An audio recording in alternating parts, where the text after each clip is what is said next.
Welcome to D&D Journey of the 5th Edition. Join our various gaming groups as we play the 5th edition of Dungeons & Dragons. And maybe just hang out and chat about gaming in general. Sit back and enjoy the show.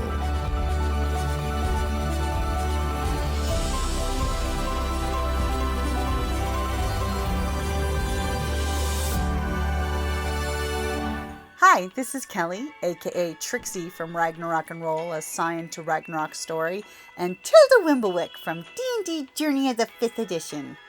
First off, I would just like to say thank you to everyone for listening to our varied adventures, as well as for rating us on iTunes and rpgpodcast.com. If you haven't rated us yet, we would greatly appreciate it if you could.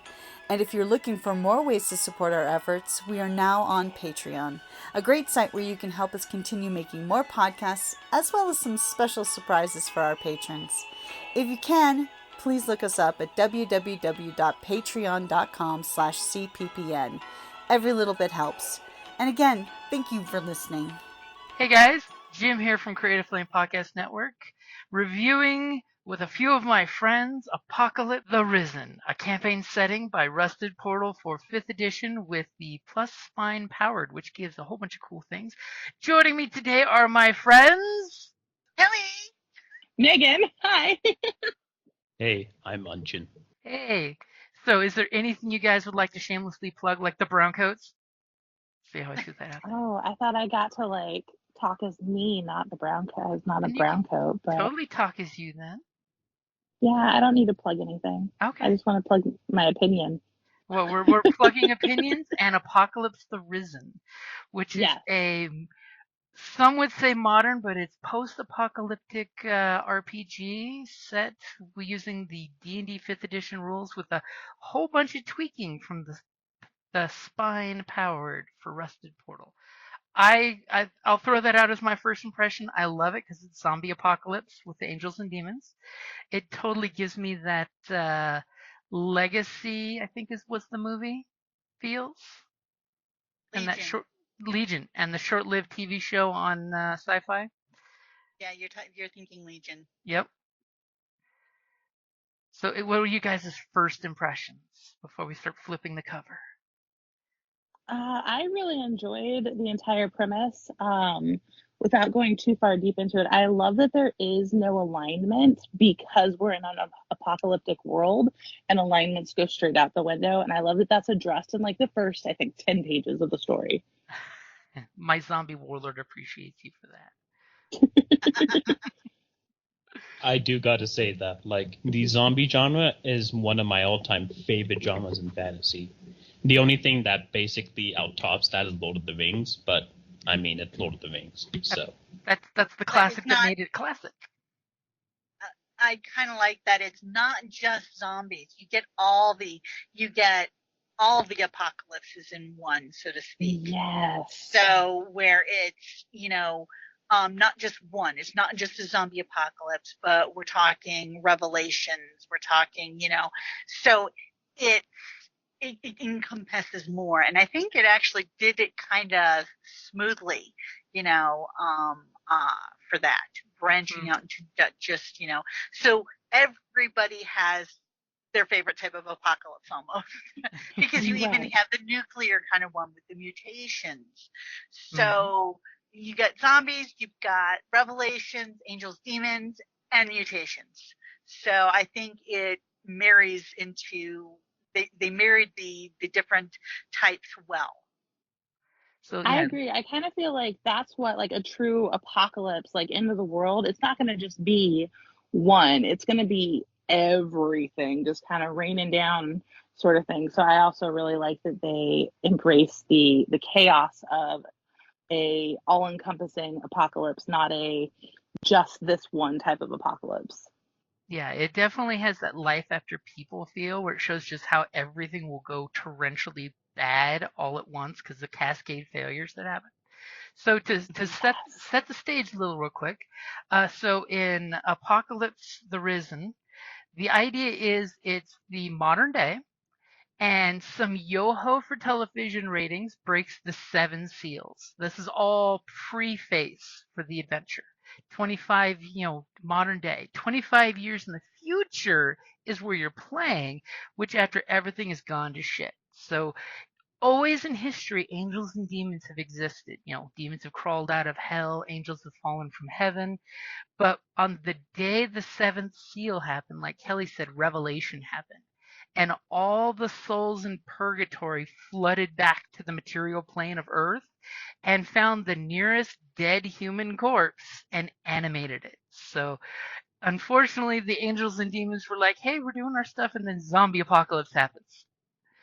And everywhere, anywhere, it's your classic zombie movie where bodies, and in the setting, even in the player's part, within like 10 minutes of people dying, they animate. So people have that Walking Dead feel that you got to put those bodies down permanently. I mean, I could totally see an entire class that's whole job is just to make sure that bodies don't get back up. Or like from Blades in the Dark, that group that hunts down freshly killed corpses to make sure they don't have an outbreak in the cities. So then, of course, the game is flash forward 25 years of all of these different apocalypses, nuclear power plants melting down, demons crawling from portals of hell, corruption from radiation, corruption from the evil corruption. I mean, so anything that your player group wants is the shtick of the colony that you're surviving with. I just wanted to set the stage. Oh, and totally we're using a review copy that we were sent by Rusted Portal. Totally want to admit that one to be out in the open. Their Kickstarter is coming out within the next month. So I totally get a chance to geek out with them later next week, which is going to be fun. But we wanted to sit down and jam out over the book. I'm kind of jealous that you get to like chat with the authors because I'll be like at work doing adult things.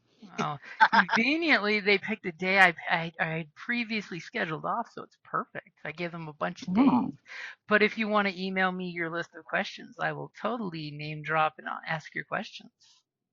Okay. I might have a couple suggestions more from a technical aspect. See, I really have one. Edited. I have one complaint, and it's about their letters. I hate the font they wrote the letters in. Like, it doesn't matter if I was on my computer screen, my phone screen, I was having to zoom in to read it and like had to read it like line by line. And maybe it's because I'm blind as a bat, but like, this should not be this hard. That brings me to one of the issues that I had just technically from the book, is some of the lettering and the artist ones where they have all the flavor text in cursive and stuff. Yes, that's exactly what I'm talking about. I have no issue with that, but if I didn't have this in a PDF form and I had to maximize it just to be able to read it, and I think they're going to limit their audience with that type of thing because they don't teach cursive in school anymore. Well, most and I actually don't even know what cursive is. So the younger population aren't going to be able to read it. And the older population, unless it's in PDF form, can't read it. Which is a good That's actually exactly what I'm talking about. Because like it's even written in pretend cursive, but it just like the specific font is hard on the eyes, hard to read. And it uses what I found, because it is a pretend cursive, it's not a full cursive, that they actually use the S from an older cursive. Right. So, which makes it even harder because younger people would also, if they don't know it, might think it's a G, Right. But yeah, just from a technical aspect, I would have suggested another. Right. There has to be a way for it to look like someone wrote it and it still be readable. Mm-hmm. I will say, on my perspective to it, that I could read the normal font fine. I am kind of young and my eyes aren't terrible, so there is that. But how young is kind of young? Out of I curiosity. mean, okay, so I was born in '99, so I'm only 25. So Okay, so yeah. You have baby eyes. Oh, I'm very jealous of your eyes. No, I've had to wear glasses since 8th grade, so there is that. But I can't see far away. I can see close up. So for me, the font was particularly fine. I do know that like if they did increase the font size, that it would like mess with the pages and increase the pages. But I do think that would be a good addition. And with the cursive, that was a good thing that you brought up because I did learn cursive in school, but when I was first reading all the cursive, I did think that the S's were G's. So Exactly. it did confuse me at first. See, And now I I'm think like, some I'm of not the only ones are one. weird too. I think a couple of the ones or the O's are weird, but not all of them. Yeah. And yeah, and I get it. I mean, the regular font throughout the book is fine. It's just the cursive one in the like the notes, that the handwritten notes that I think that they might be limiting their audience for that. And it's not just there for flavor. It actually has something that has to do with the story in. Yes. So making it so it's readable for everyone is probably a better choice for them. Legibility is very important to encapsulate that feeling that they're going for. Yeah. And like I like that it is written in that pretend cursive, so it does look like it was written by hand. But if they could maybe use someone else's hand, that would be nice. I think another good alternative could be that they put that exit down on the side as kind of like a in quotes thing. So that, it doesn't destroy the cursive to give the feel of the world and everything that's currently happening, but also it can give the legibility so people can read it if they're having trouble doing so. Oh, maybe have like an index at the back of this is what the letter, like kind of like with captioning, how they'll have like this is what it says, but you still have like the pretty imagery. How about just having an index? They could play There it is off no index. as demon or angelic script. I mean, it would make Grandma's sense writing if is now demonic. I like it. it would make sense if angels used old-timey cursive that people can barely read. Because they'd be like, oh, this is new, and it's actually cursive from the 1100s. Yeah, like with good omens, how Azzy and Crawley are both always like, oh yeah, I'm really into this new thing, and it's like 100 years old. But technically speaking, yeah, a lot of the issues that I had with the book were literally just from an editing point, and an index. A true index, there is none in this book. So as I was reading it, I wanted to go and learn more about the mutations and stuff. So I looked for an index, to see, and there was none. An index would be very, very helpful to be able to find the different, mentions of it. So, and redoing the editing on the races. So I like the races, mind you, but the way they have it edited in the book, I have issues with. Actually, yeah, I do agree. I do like the races, especially the Lazarus, which I think is a interesting addition to it. Because, typically in this apocalyptic type setting, it usually focused on one or two things. But the Lazarus, I think, introduced a completely different and unique thing to the apocalypse, because it essentially says, hey, it's not just Earth or the prime plane that was affected. It was also the Purgatory plane. Yeah. I thought that was really interesting too with the Lazarus, how it's okay, this is a zombie apocalypse, we're all fighting the zombies. Hey, here's some people that are dead brought back to life. They're not zombies, they're something else. Which made a great new feel. So let me go ahead and crack the book open since we're talking about the races, so we can see some pictures and stuff. So they got some pretty art on the inside there when you open it up, little angel demon feel. They show the epic pictures of just how gone to hell the world has gone. And I do like how they give credit to their playtesters. the Rusted Portal Colony. Mm-hmm. Yes. So this is a massive, like 580 plus page book. If you add an index, I think that could be another 20 pages easy. Make it a 600 Yes, page but it tome. can be very helpful. Very helpful. So as you go through, you can see the total cursive we're talking about that is going to make you go blind. And then, of course, the book covers right off the bat the game system, which is the After the Rise, Apocalypse the Risen 5e plus system. They add some cool things like how they kind of twist on advantage disadvantage, which I like how they added a new oomph to it. They give you I like plenty. how they hindered and uh, enhanced Mm-hmm. instead of using straight names or the advantage and disadvantage. I thought that. And I like the restricted little side one or middle one. Mm-hmm.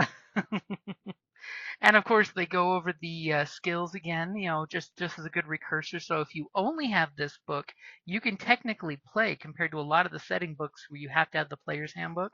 You could technically run completely out of just this book because it's got the open gaming license rules. I like that too. It did feel like I was reading a complete handbook. Like I don't have to go reference 4 other books to be able to play.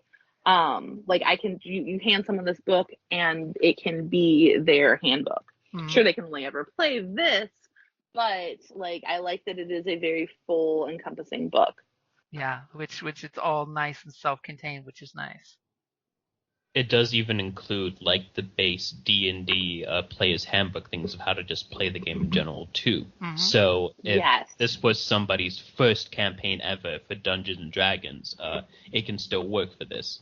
Exactly. Because that is one thing that I do notice a lot of other homebrew campaigns and whatnot, they don't really take into account sometimes like brand new players and whatnot. And so there can be a bit of a limit to what new people can do. But this book is saying, hey, you're a brand new player to D&D, awesome. We want you to play this module. This module is one that you're going to absolutely love, and we'll make sure that you can understand everything by putting everything that you need to understand about the game in the first part of the book.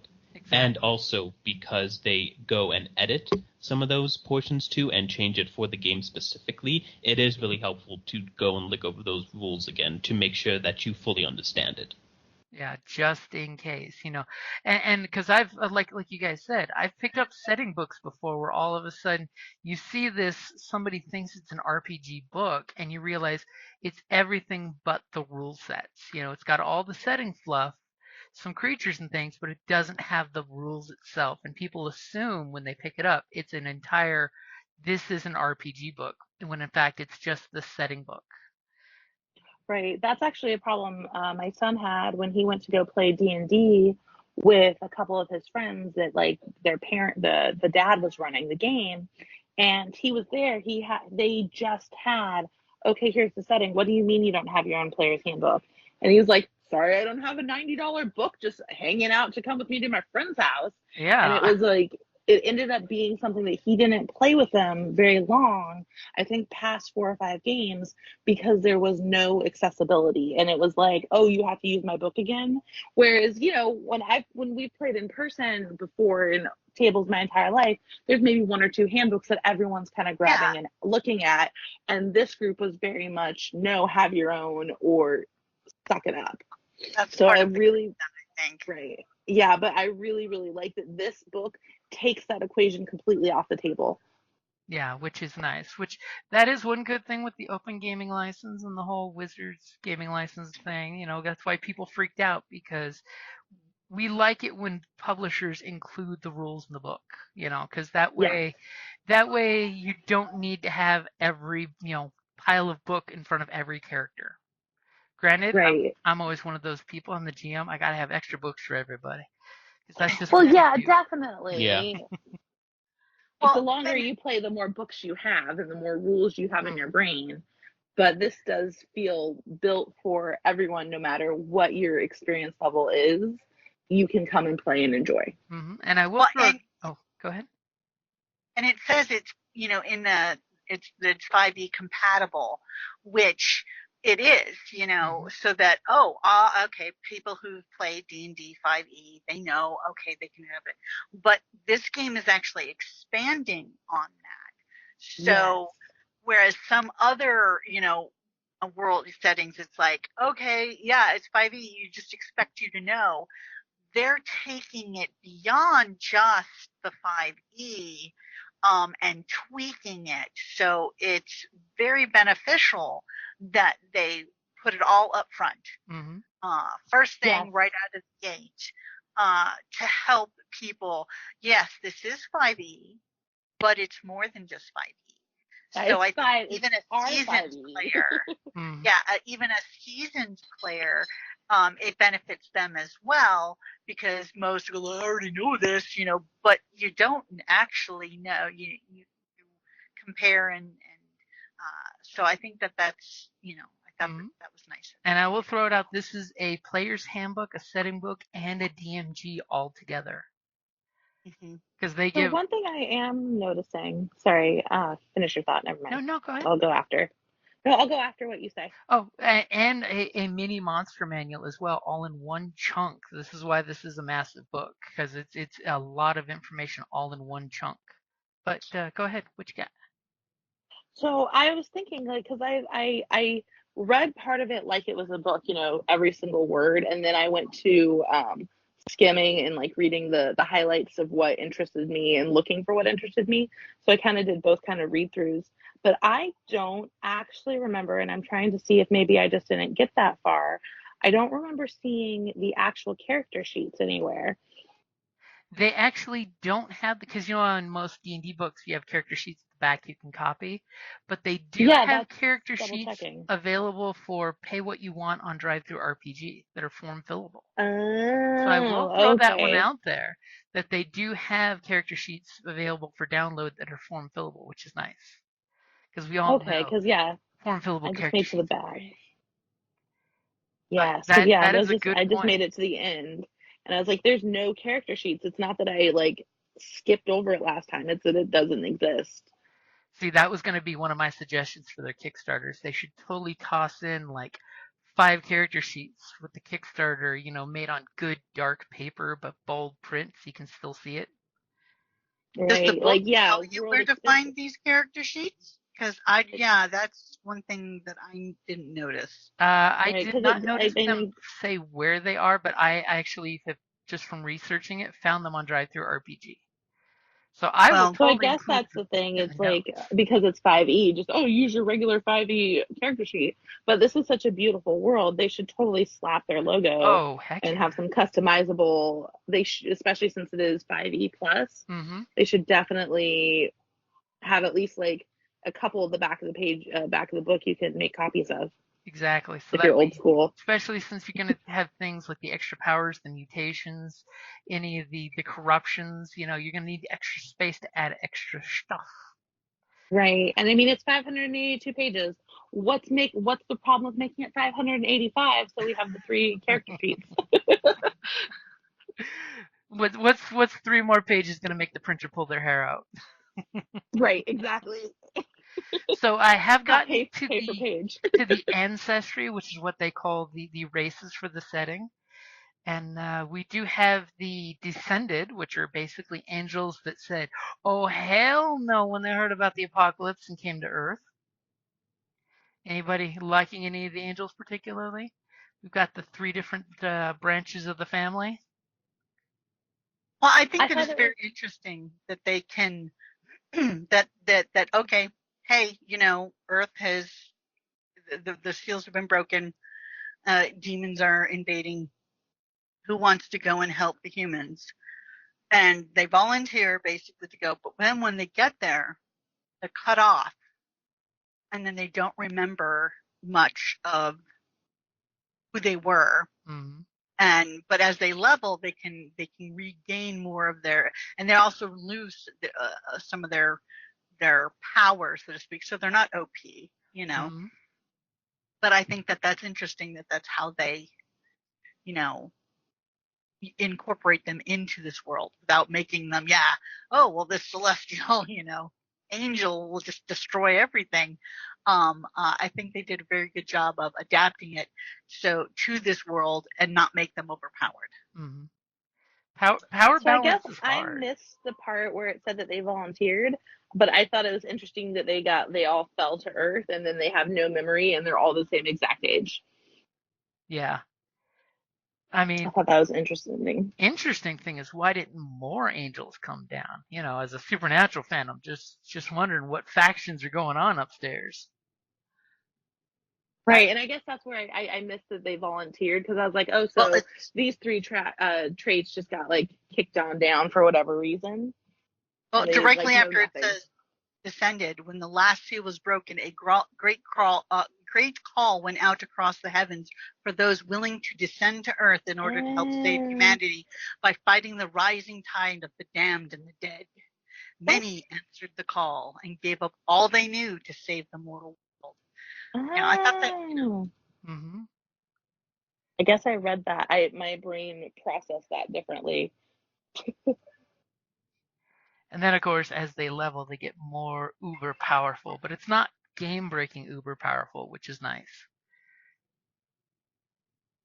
Right. It's kind of like they're discovering lost powers more so than them just being, I'm an angel who has come, like basically in the movie Legion, right? Exactly. The angel just coming down and just hitting face on everybody, just defeating every single thing. No, that's not the case. These angels are basically like newborns once again, and they have to regain experience and learn how to fight and whatnot. Mm-hmm. And I love how they actually kind of incorporate that as a like for backgrounds and type of stuff, because this whole losing their heritage or forgetting about it and then losing their connection to the upper realm can actually create a lost feeling in them, which, I mean, as a role player, you can use that. It's like, wow, it's like you can play, or that can cause a descendant to turn, to go bad, or to be, not a very nice person, or, or make them very angry because they know something's missing and they don't know what it is. So I thought it allows for some interesting role play possibilities. You could totally have some great bad guys or some great used descended. Like, what if you have a descendant that a demon has tricked him, saying, "Oh, I can get you back to heaven if you do this for me," or cult of personality angel. So actually, when I was reading about the descended, that's what my first thought was, oh my God, what if there's a kid from a descended, or from, like, there's always the trope of the demon spawn human kid who has a little bit extra special powers, but like is like a huffy teenager usually. But reading about the descended and their types, I was like, like a kid, like a kid of one of these people, that would be an interesting character to play. Actually, and then later down, you see that they kind of have their own category, the progeny, I think is how you say that word. Yeah. Progeny, yeah. But the progeny only applies to the demonic and those types of things, because the book actually specifies that if a descended and a human have a child, it is human. They're just straight human. Yeah, just straight human. Straight human. But I like that they addressed it, like, oh, well, here's, if your brain was at all triggered, like mine was, I started scrolling down, like, okay, what's the option? And the option is, demonic, demonic spawn as a progeny. But I thought that was I will future say for the game,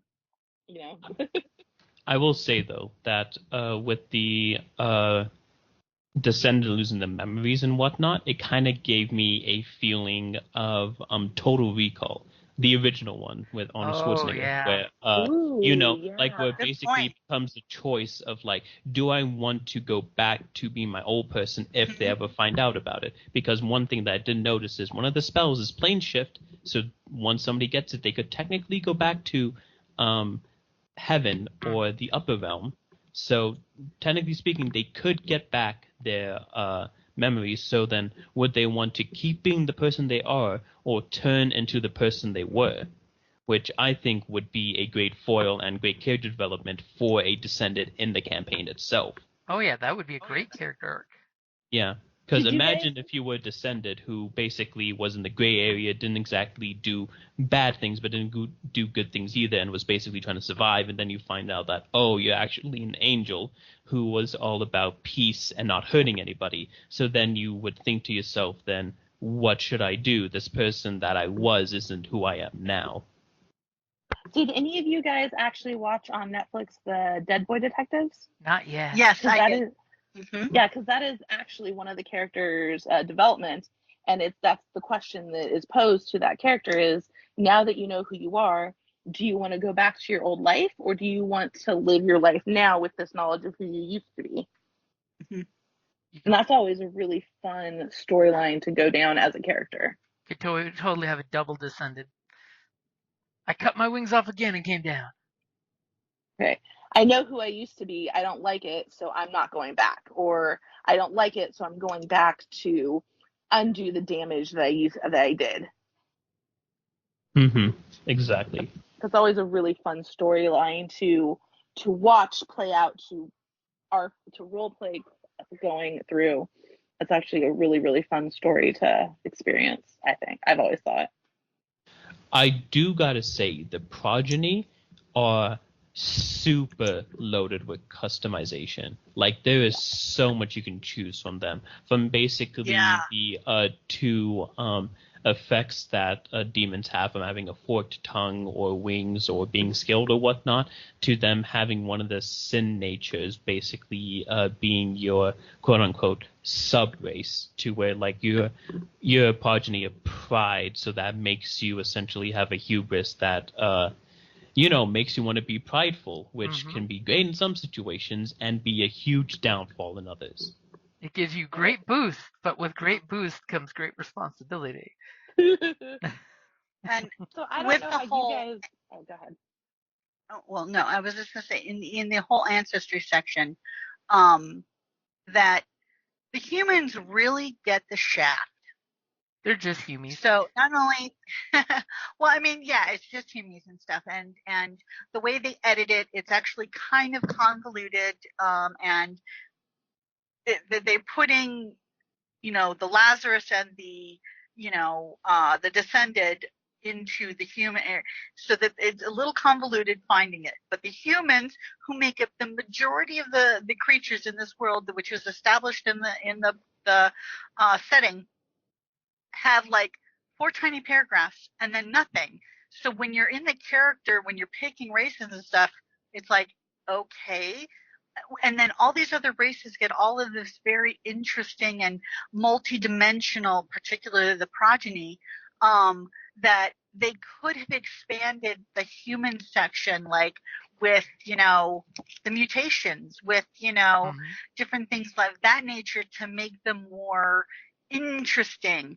I thought they kind of did a disservice to being human, just at least in the ancestry section, so that, oh, well, now everybody just wants to be one of these other races and something. But I think part of it is because of just the way it was presented in the ancestry. They could have done more to make it, or at least, discuss some, like, the world has changed, but it's still the world. Maybe there are some established factions of different types of bad humans or something, the ones who, it just, I found that it was a little lacking for the humans. It did deserve more flavor they're text. boring. Yeah, but I think they could have done a little bit more to, I don't know, encourage it, because the others definitely get far more attention. Because if you sneeze, but you can go pat from the descended to the Lazarus without even noticing the humans were in there. Well, but isn't that kind of the point, though? Like, the apocalypse happened on Earth, and humans are surviving, but you still are just a normal human for the most part. Like, unless Are you? Actively, Mutations can be cool. Right, but unless you've been actively mutated, you don't, like, and then you aren't really a normal straight human anymore. It's kind of like the corrupted normal guy surrounded by You get all the the cool corrupted people, stuff. and you're just like, well, you can fly. I know how to fire a gun. I'm really good with locks. Like that itself. It's very like it's a Firescape character, basically. You know, are you John from Firescape or not Firescape? Farscape. Sorry. Are you Crichton, You know? or are you all the cool aliens on the ship? Right. And Crichton's a pretty cool character. He is the star. Mm-hmm. But, you know, he really is just a soft, meaty guy compared to all these other cool racial traits around him. He's nothing special except his brain. I still love, just to digress there on Farscape, they had an episode where they talk about how he's weak and his vision's bad, and they're going down this list of things that they're superior to him genetically, and Arasun's like, oh, I can read that too, and she has to hold her hand over one eye and squint to read the fine print that they're all reading just fine, showing that, okay, humans we're subpar, but we're good at what we do. Right, and Aaron's just like an enhanced human, basically. They have that episode where they're like, I don't remember, it's not their DNA, but whatever it like is, like their pheromones trigger whatever from each other, and they're like perfect matches. I will say, I think humans have a secret stat that many people wouldn't think about or notice at first. Because later on in this book, it talks about a lot of the colonies and places where civilization is. And most of these colonies, if they're not human-based, they have a heavy population of humans. So I think one thing that humans would have an advantage of is basically the social aspect of being in colonies. Mm-hmm. And because since there's still so many humans are outnumbering basically the Descended and Progeny and Lazarus. So if a human were to interact with another human, it might be distrustful, but at least there might be some gain of trust. But if they interact with the Progeny, they might just straight up be like, I'm not going to interact with you, or worst case scenario, I'm going to start fighting you. Mm-hmm. And if it's with the Lazarus and a Descended, they might have a more favorable approach. But I mean, again, with how everything is and whatnot, it tends to be that in apocalyptic type scenarios, people tend to be more xenophobic. Mm-hmm. And they do. So they want to stay with their own. Yeah, and they do talk about later in the book, there are communities with bigotries. Like when to skip forward kind of to session 0, when you actually play your session 0, if you pick up a Descended or a Progeny, your community is less likely to be bigoted, so you invite more people into your community. So, I mean, of course, we all know there is power in accepting everybody's point of view, but there would be, you know, as a story gets played out, there could totally be a fenced-off village that doesn't want anything to do with anything that's not human because they're scared and xenophobic. You know, that could totally be, and I think there are a few settings in the setting part of the book that actually give you that idea that here is the, you know, Earth for the Earthlings first kind of setup, where it's anything not human is strange and alien. So there is. Well, and I feel like in like that community, like there's always the openly xenophobic and then the secretly xenophobic, like, oh yes, we welcome everyone, but you angelics over we have that district over there for you, you know. Mm-hmm. Like you're useful to us, so we're going to ancestry ghettos, basically. Yes, exactly. Mm-hmm. Like, yes, we're going to allow you because we know that you are useful or you will protect us, but we're definitely not going to treat you all it's everyone is equal, but some people are more equal than others. You get the most dangerous jobs, the worst provisions. Yes, definitely. A little bit yes, that thought process. The worst of humanity. Yeah, but I guess playing off of this, I would like to at least go into the setting of it. So my understanding from reading this and whatnot is essentially that one big player in this game will be the undead or the zombies, essentially. And so what I easily imagine this campaign is unlike, for example, like World War Z or Left 4 Dead, where you have running zombies and and things that are basically coming at you constantly and being a threat.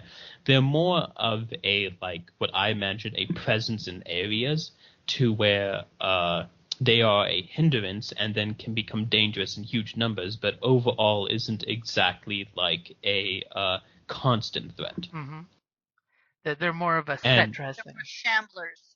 They're yes, shamblers. the shamblers, exactly. And that's one thing that I do like, because having set zones or areas where you have to deal with zombies, you know, if you kill 1 or 2 zombies, it's not an issue, right? Like, oh, we just killed a zombie or 2, they want that hard to deal with, okay. And then a few more start showing up, and then a few more and more and more, and then without realizing it, you suddenly get collapsed on from all sides with zombies. And although they might not be particularly powerful or fast, you only got so many bullets. You can only swing so many times, and there's only so much you can do before you get overwhelmed.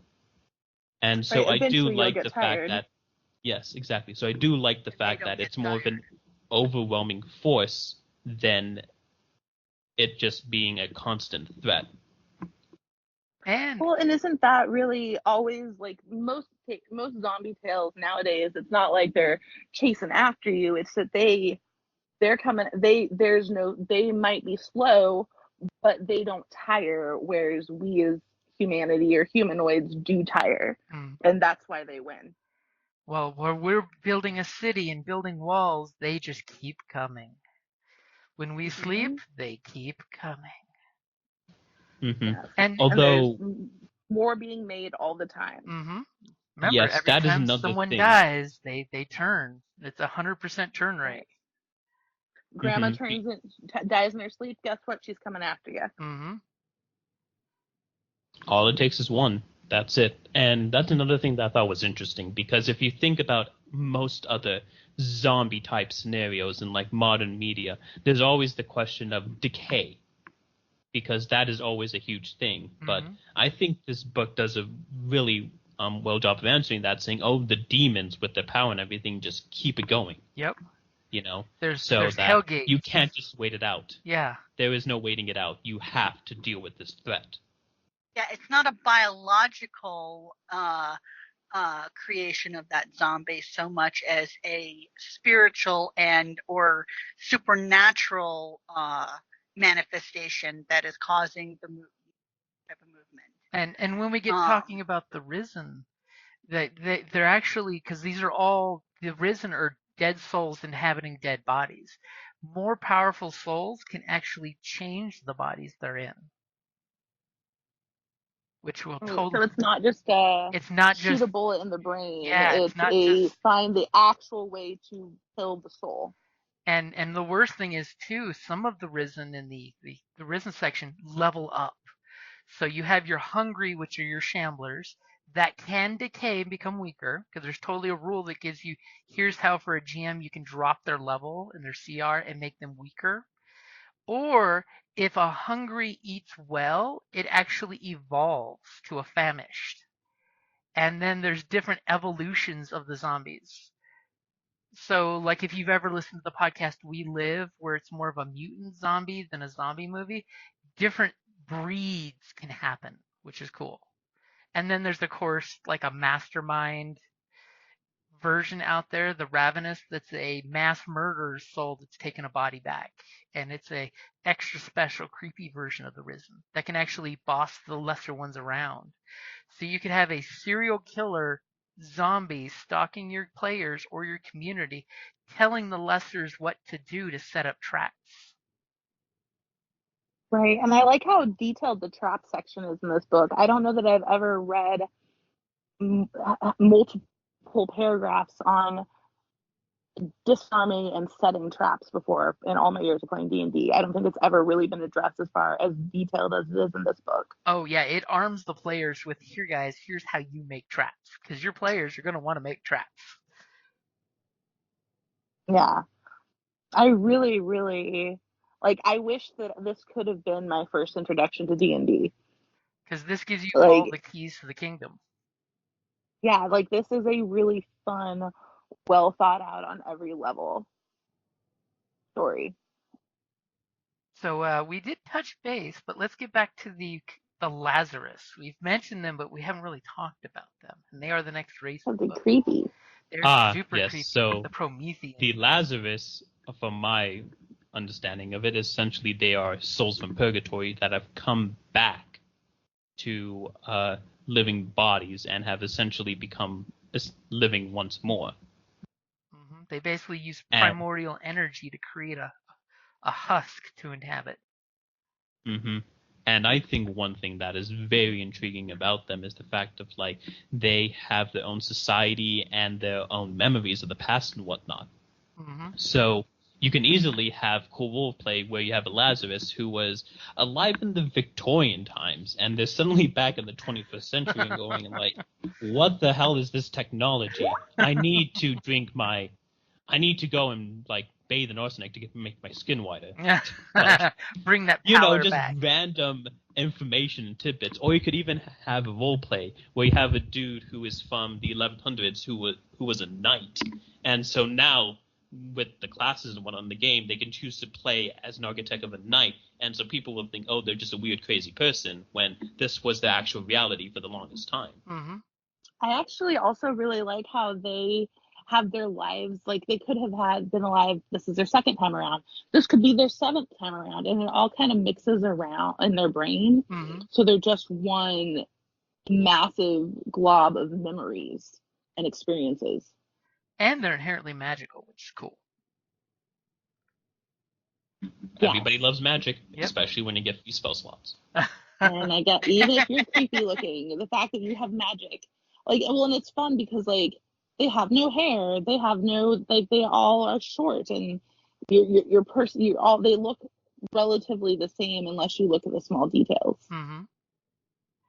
You know, hey, look, your purple and blue veins go slightly different. You have a pattern. I can understand that. Oh, or your veins aren't purple and blue. They're, I think, yellow was a color. Varying color from blue to green to yellow or even pink. Ooh. Yeah, I would totally be a pink one. I would. God. I would be Pink totally eyes, pink purple. veins. God, that would be such a trip. You're just walking by in the apocalypse, you just see a Lazarus that's just, like, almost completely pink, and you're just like, I've had a hard day. I'm just gonna go back to my house and lay down in my straw bed. I'm going back to the colony. I'm calling it a do-over. Time to sleep. And then, of course, after the Lazarus, we've definitely touched the Progeny, which is the you're born of a demon and a human, because things happen. I mean, who would have guessed just 'cause that you're a humans bad would want? guy doesn't mean you're a bad guy. Yeah, but who would guess that humans would want to screw demons? I mean, nobody's ever said that in real life with the internet. Nope. It's not at all a trope that is every single version of fantasy is screwing a demon.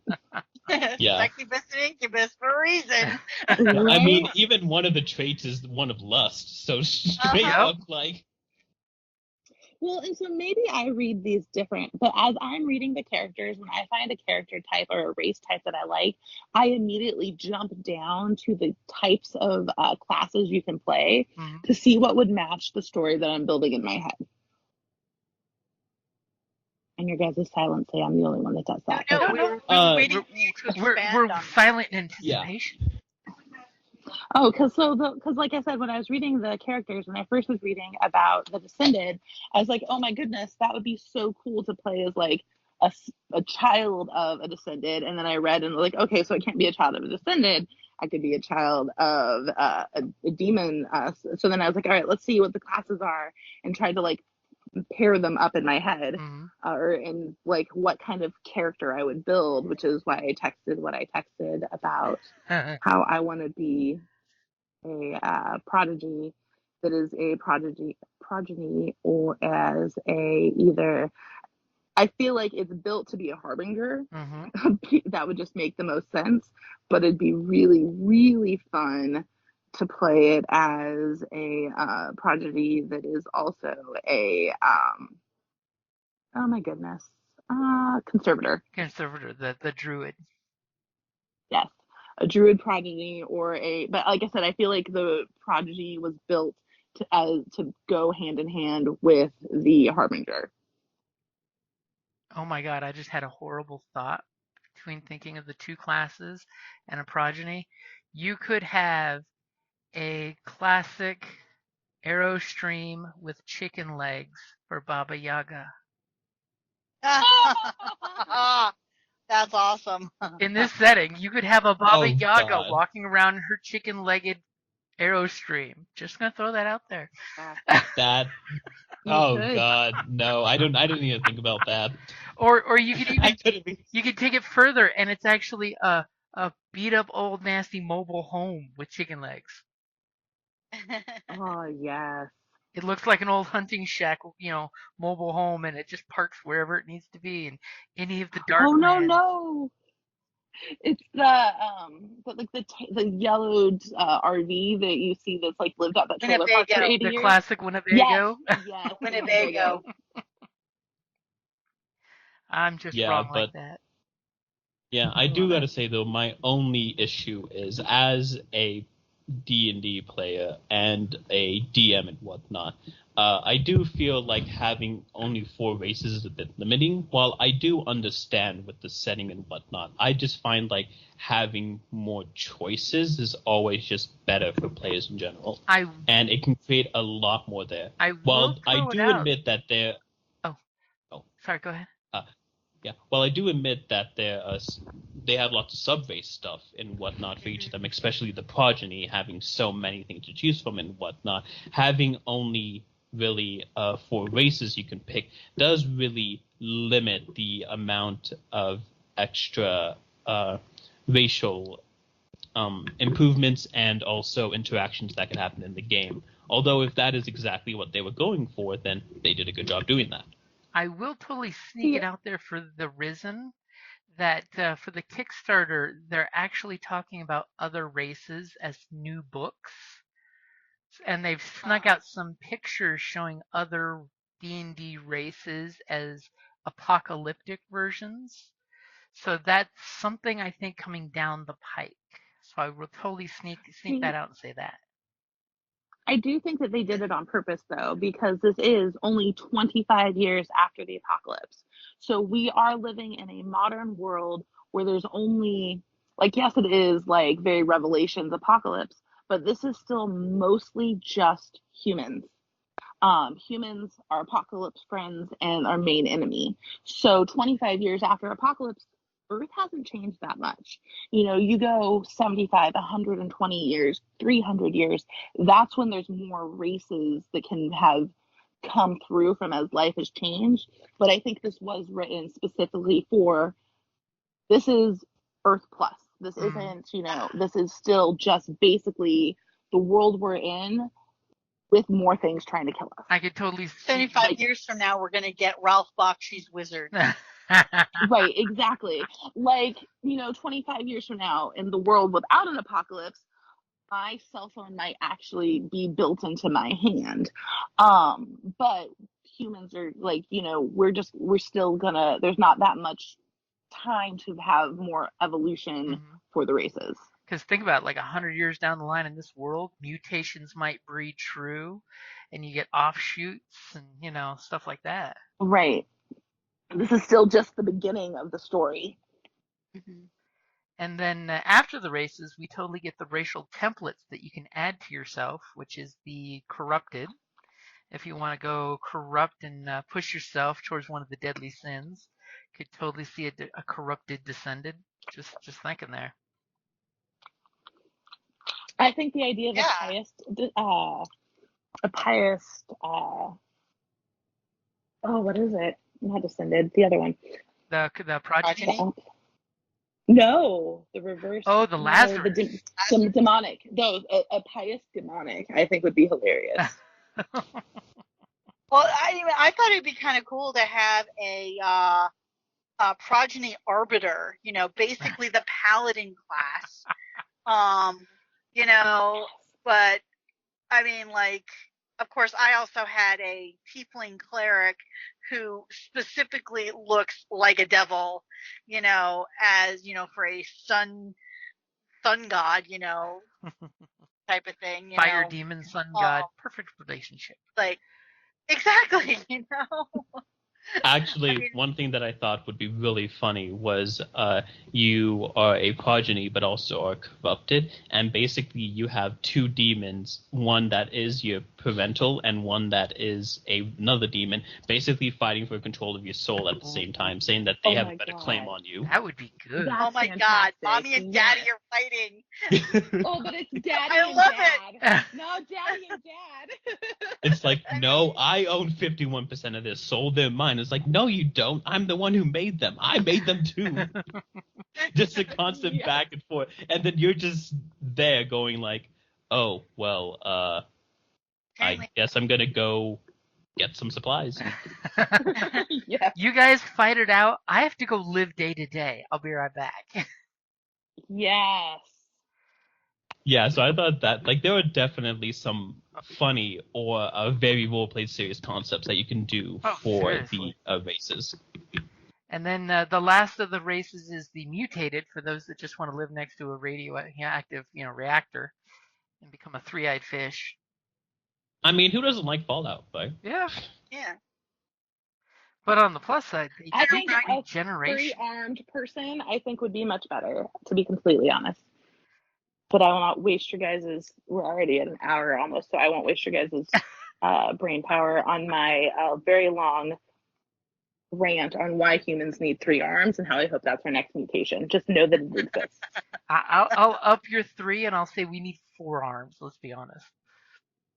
Now we need a third eye. We need to open our wisdom, gain that intelligence. Yeah, there we go. Some people don't have wisdom to gain, though. Hey, we can let them believe at least.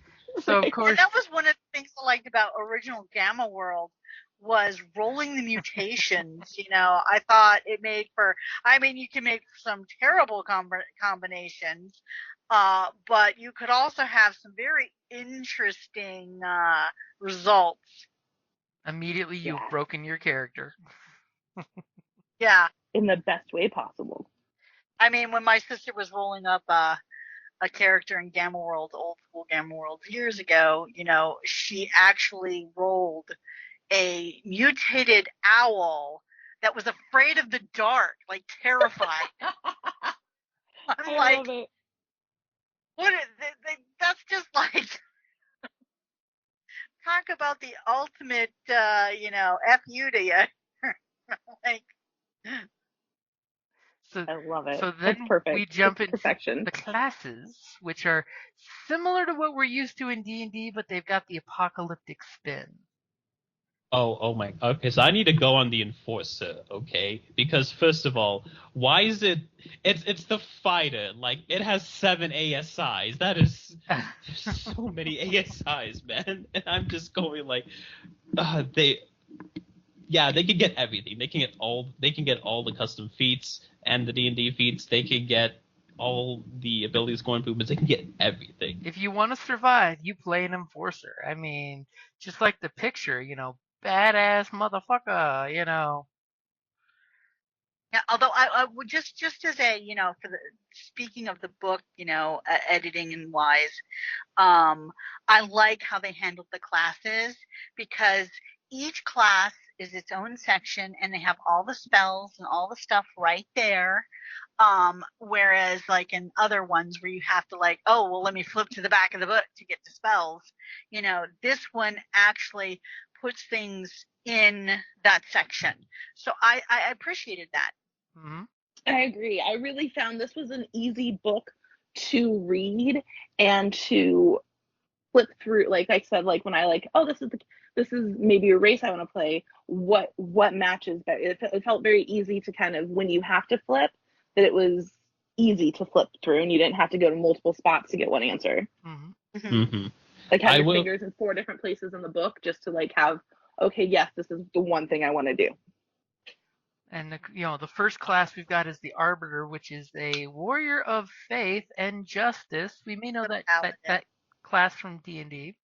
They do have some really cool changes on how their smite works and the touch of justice and weapon of justice. I do like how they did that you can spend extra economy points to help your friends and hinder your enemies with the same shot, which I thought was really cool. That whole light So- balance. So one thing that I do like, so the weapon of justice for the class is basically you sacrifice your max hit points to basically get bonuses for the weapon, and one of them at level 16 is that, level 19 is that when you go down, essentially your weapon can still be up and it can actually attack or whatnot. So for a really funny thing, if you want to, you can make your weapon of justice like a semi-automatic weapon. And so when you go down as an Arbiter, you just have your submachine gun just still floating there, and it's just shooting at enemies.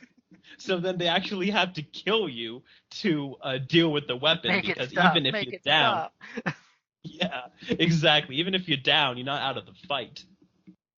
The best part would be as you were holding your gun shooting from a trench and you get dropped to 0 and you let go of the weapon and it floats in the air, continuing to shoot as you are now hidden in the trench, protected by its, dimensions. Now they have to come up to the trench, fight the gun placement, and attack the guy that's passed out on the ground. Make it God, stop. just imagine if you had the Browning and it's just Oh. constantly shooting even when you're down. like it's like it's D-Day, except you're actually on the defending side, so you can actually survive. Yep. Your people will take care of you while the gun keeps shooting.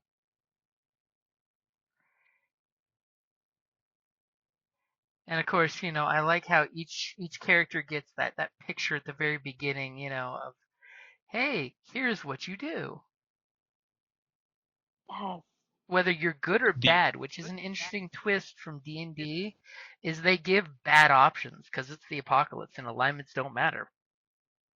Yeah, like the Arbiter, which is the quote-unquote paladin, actually does have a tainted smite instead of the holy smite that you could use. Mm-hmm. Mm-hmm. And I like how they have the little piece of paper in the typeface that just shows a brief excerpt of a type of arbiter doing something to give people an idea or the essence of what that arbiter can be or do. It just kind of like sets it in. You're like a human with shield made from a car door in one hand and a machete in the other, drops to their knees next to the comrade. The machete glows with the hue of otherworldly light as they touch their comrade with the flat of the blade. Faithful energy, healing injury. That type of. The flavor text. It's evocative. It's evocative. I loved it. And gives the person an imagery that then they can relate to. So, and gives them, oh, okay, I see. I mean, something like that.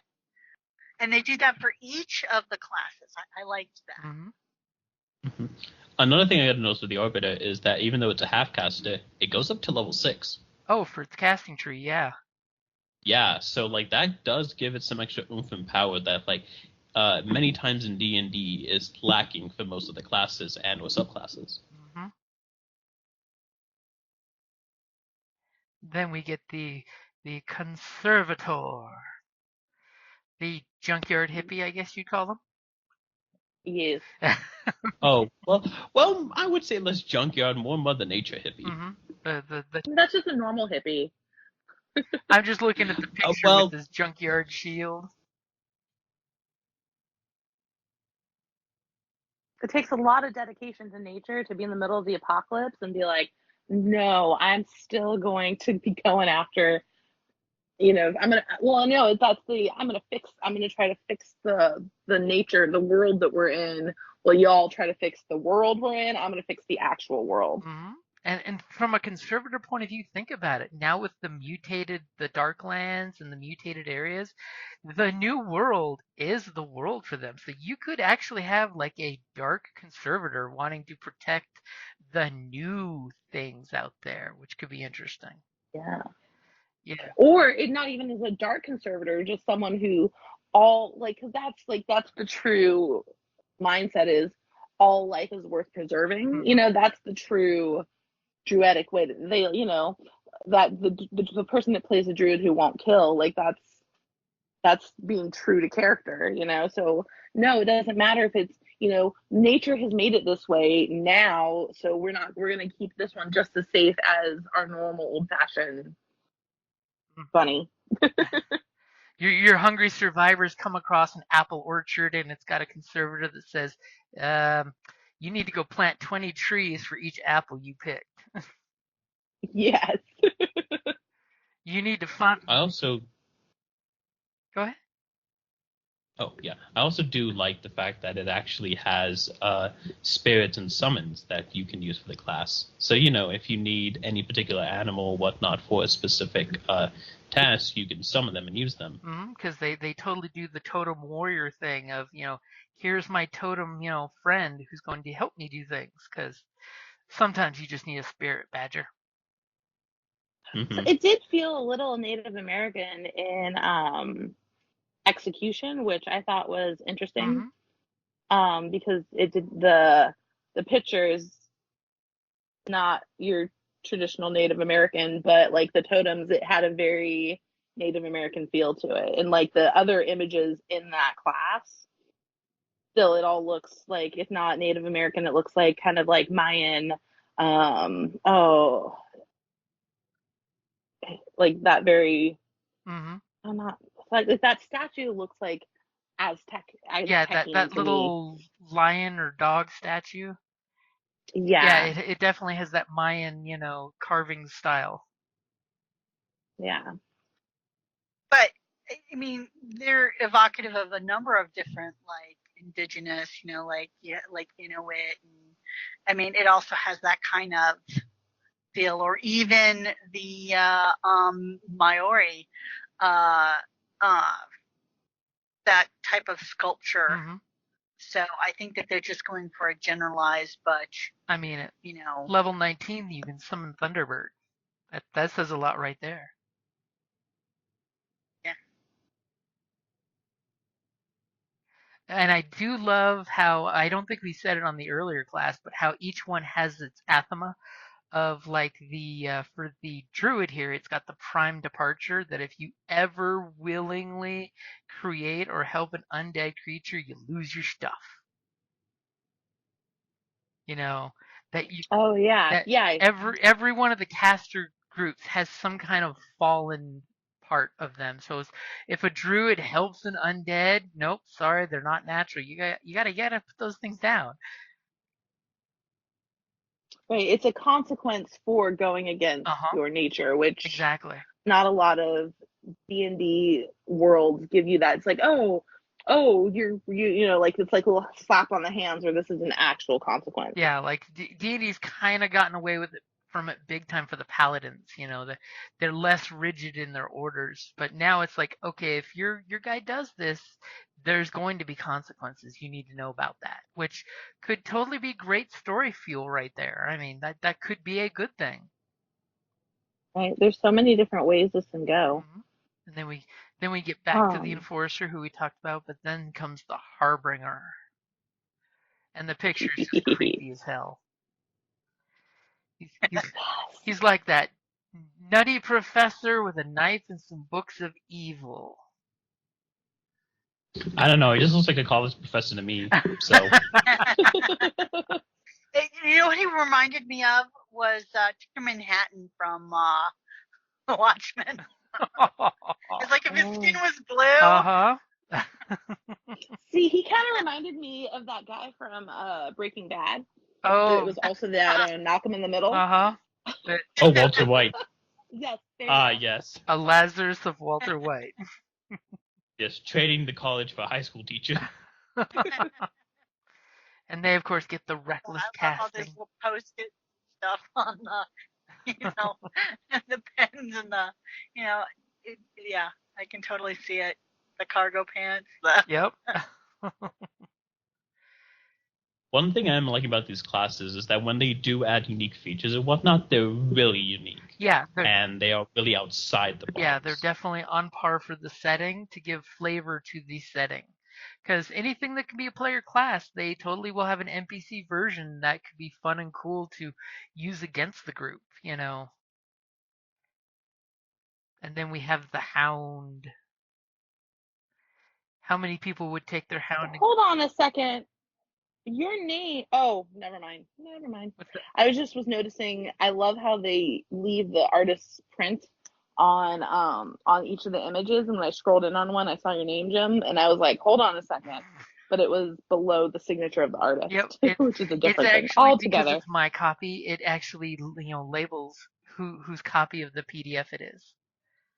Yeah, no, I realized. I was about to say, hold on. I didn't know you could draw like this, Jim. Oh, I But then wish I my could common draw sense like that. clicked in. A mutant hound with horns and a crocodile tail. That would be awesome. Right? Are they mutant or are they progeny? Are they both? Could be either or. Is their progeny are alike? Uh Oh, that would be so cool. Mutated with crocodile DNA. huh. When your mother was I've seen pregnant with that you, she Spider-Man ate movie. too much crocodile. I gotta say, that would be the funniest thing, that you actually get a swim speed, and then you just do the thing that, like, crocodiles, alligators do, where they have the head, but the body just, like, forward and straight up in the water. The And you're jazz just hands. floating along that way. Jazz hands. I swim by the power of jazz hands. I mean, if you've ever watched them when they do that, they sprawl their fingers. And if you can catch them in a I'm current, gonna try to swim like that. and of course, we get cool things for the ranger, which like gun grapple. I thought that was cool. That you can grapple while holding a one-handed ranged weapon. So we're basically getting gun kata. For all those Equilibrium fans out there. Oh man. Yeah. Equilibrium. Damn. Gun grapple levels up too. After successfully escaping an opponent's grapple, you may, as a bonus action, attempt to grapple the creature or opponent. And the fact that while you're grappling, you can shoot them point blank, not at disadvantage. Man, That's just imagine awesome. you have an Uzi just straight to the head. I'm while I'm grappling. thinking gun grapple would be the best thing in a zombie apocalypse, because think of how many zombies want to grapple you. And you're shooting them away while they're trying to grab you. You just say nope. And then we've got the this world's version of the rogue, the jackal.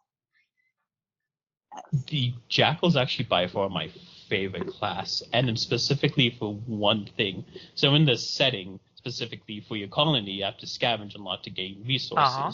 And this class is the scavenger class. It is and so that's one thing I love about homebrew settings, is when DMs and people who are making the setting add classes that really add extra benefits to the world that is outside combat. Mm-hmm. And one thing I like too is they changed the rogue's thieves' cant to jackal tags. So basically, you can communicate by leaving tags around places, which comes in super handy in an apocalyptic thing. Because if you've ever watched The Walking Dead, you totally see that, where they leave the hobo marks, the old-fashioned hobo marks that they used to use, to say like, "Lady feeds travelers." You can totally use your jackal's tags just like that. Don't trust these people. Mm-hmm. Or like even code. as directions and stuff. Or one thing that I think would be interesting for the setting is essentially if you find a place that could give like a quote unquote permanent salvage, that you can like put tags towards the location so people can go and get stuff from it and have a constant stream of people getting stuff and coming back. Yeah, you could do a supply Or drop. jackal cache. Yeah, Jackal Cache. That's the title for it. Yeah. Jackal Cache inside, Jackal caching. under the register, because who touches a register in a abandoned shopping center? Nobody needs money except for toilet paper. Yeah. So I mean, come on, think about it. I mean, scavengers would cache. And instead of like the modern geocaching, you have jackal caching. And I do love the profession path of the jackal, maximum effort.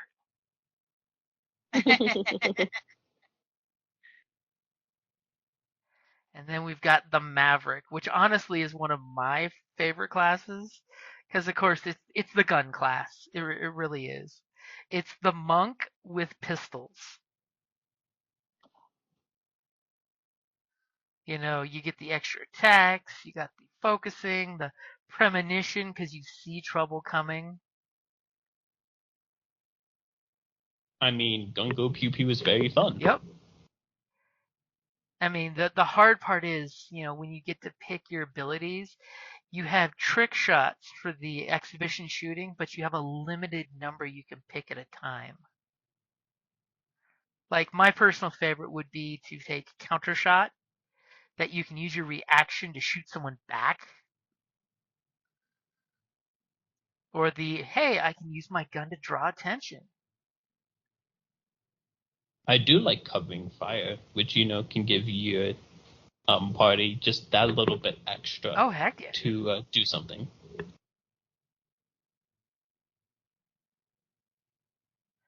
And then we have the shepherd. Beware the holy men in charge. I kind of think of this as kind of like a bard class, but instead of music and stuff, they do evangelical oration and sermons. Uh-huh. And I have to admit, the faith pool is an interesting idea.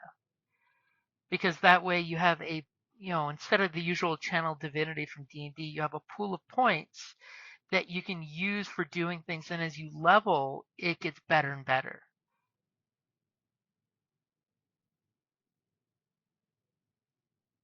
Yes, that is also a change that I do really like about it. And it gives you that. Oh, go ahead.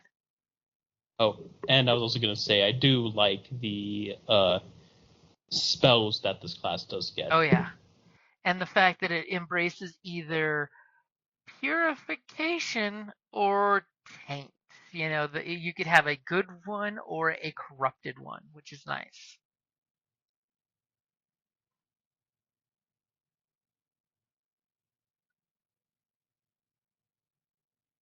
And then, of course, they've got specific performances that they can do, which is always nice because when you can stop people from fighting, that shouldn't be fighting because, guys, the Risen are encroaching while we're fighting.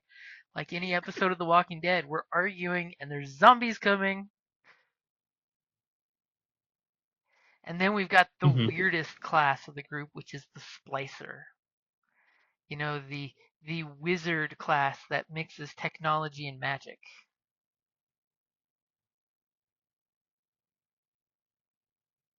Well, Artificer is very popular, so Yep. might as well include a type of that. And on top of it, if you're needing someone to fix modern day technology, the Splicer has the gearhead features, so that makes life a little better there, that you can have them slap equipment together, It's like, like one thing I thought about with this class is that you could have like an overall campaign goal basically be like to get internet working in your colony again. oh, that would be huge. Yeah, because if you could actually gain access to information and stuff, you can exponentially grow to a very successful rate. Mm-hmm. And so, you can go with more of the magical aspects of this where like they could want to, for example, make a planar travel or travel to certain places easier, or you could go more technology focused, which I do like. I mean, think about it. At your lower level, the mission could totally be of, we need to fix that dam or fix that windmill or fix those solar panels to get power, and then we need to find a server room, and then we need to reconnect the utilities from one area to another. Or if you come across some old technology that you don't know about because you're one of the new people on the block, one of the young folks who have been born during the rise. Yep, I jokingly like how they listed at one section the generational phrase is pre-risen or post-risen. If you're 35, you're pre-risen. You remember what electricity is like. Yeah, I would have to say if I was in this setting, I'd rather be a post-risen because, oh god, I would miss so many things. Yeah. If you don't know about the modern conveniences, you don't feel their loss. Exactly. It just is the Children way it adapt is. easier.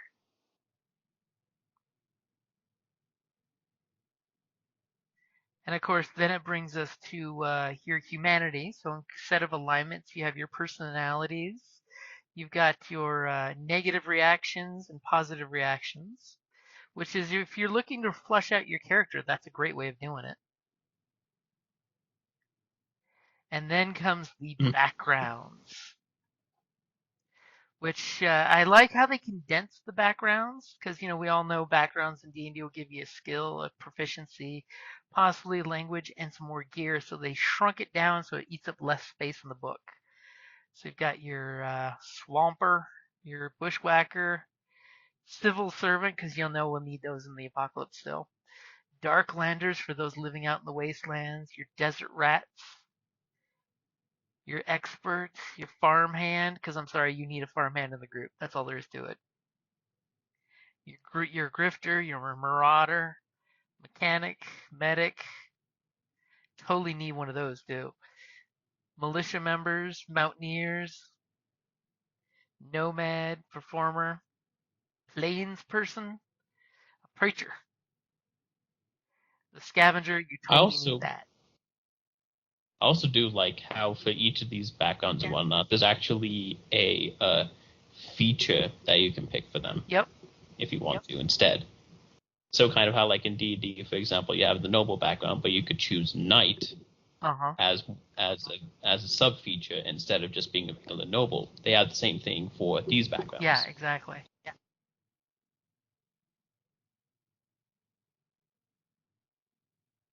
And then one thing I do love that they have in this book that regular D&D really does not do well with is the sanity, insanity, and madness. They give you the checks and say, oh, and these are the things that will make things harder to do. And then they actually, of course, give you recovery rules and how to recover from it. Mm-hmm. And one thing that I found hilarious when I was reading through the insanity section is that they were mentioning basically about how with insanity you can use like actual like median horror stuff. So I can just imagine that you guys are just survivors going along trying to scavenge, and then one day you come across a well, and then a girl with black hair starts calling out of it. Like if I saw that in an apocalypse, I would that's easily a check that I would have to go through. Like I would be freaking out if anything else. And see, the beauty is that could interpret to both that certain movie whose title rings true, or that one season of The Walking Dead when they had one in the well. Is it a demon or is it a risen? Either way, it's a no-no. It's a no-no thing, and I want to get out of here. It's a straight nope. And then, of course, we've got setting specific feats, which is nice. And they do expand on a modern day version for D&D for tools and proficiency kits, which is nice. Because they basically tell you, hey, here's what performers would use, here's what professionals would use for different things, vehicle toolkits. So that way when your character, because y'all know me in D&D games, I'm asking you, are you proficient in that toolkit? And everybody's like, where are those in the character sheets again? Because we're not used to using those rather than just skills. Mm-hmm. Yeah. And another thing that I like with all this Insanity Madness is disorders. Yeah. Because imagine you're playing a Descendant who's already lost their memory, and then you roll like a 5 on a D100, and you get amnesia. Oh boy. I don't even know what I am. All of a sudden, really hitting the memory right there. Like the camera pans into your eye, and all of a sudden, your mind just shrinks down to nothing inside your hollow head, going, "Who am I? Are we doing this again? We're doing this again, aren't we?" And then we get to the skills and tools section where they kind of cover classic rules again, which is great. And then the section for the trading posts.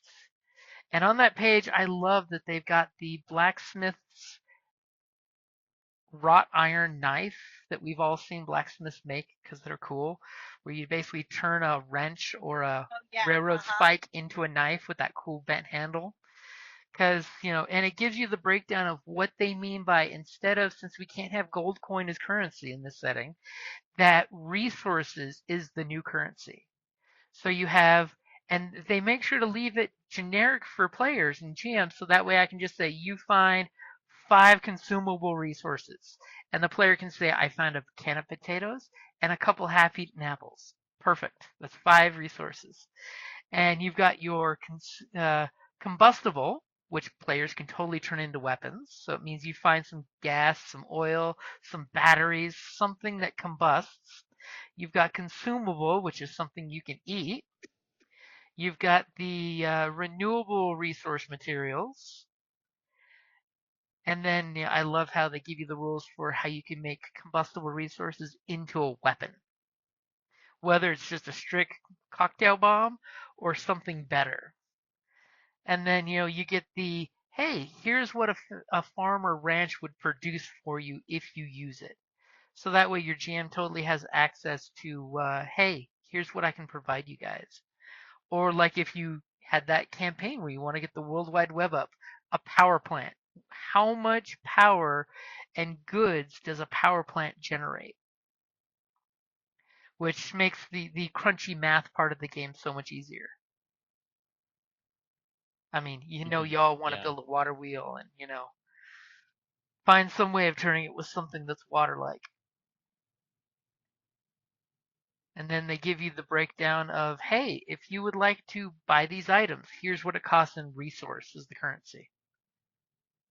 Because they give you the classic armor rules. And one thing I do love about this, because not only do they show some cool pictures of weapons that are basically cobbled together, but they have modifications for weapons.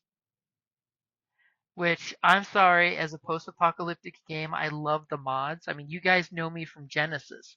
I love the Genesis system because it's mod-friendly. Yeah, moddable weapons are just such a cool thing. Like, especially in this world. Like, why not take a few batteries and then just try to make your wrought iron knife deal electric damage, you know? Yep. Set some wires and everything on it. I mean, if it explodes in your hand or accidentally electrocutes you, these things stuff happens. Let's hope you can take a Risen out with you, right? Exactly. I mean, you're playing as the Arbiter, though. Even if you go down, you're good to Hey, go. the weapon is still doing its job. And of course, they give different weapon properties based on, what you build it with. Because, of course, there is some new crazy materials out there now, thanks to the corruption and the mutation. And it definitely gives a good solid punch in the equipment section to survival gear. Because, of course, let's be honest, of the tiers of exploration, social, and fighting, the survival aspect of exploration is huge. And again, I come to that cool picture of somebody's rifle that's got a buzzsaw blade attached to it on page 221. You can never go wrong with that weapon, I'm just saying. I mean, it works in Gears of War, so... Yeah. And they also give rules for prosthetics in the game. Because, Yeah, so that's another thing that I do like, because then it also means that there is more threat to you than just dying, that you can actually lose body parts. Yep, and there's ways to work around that,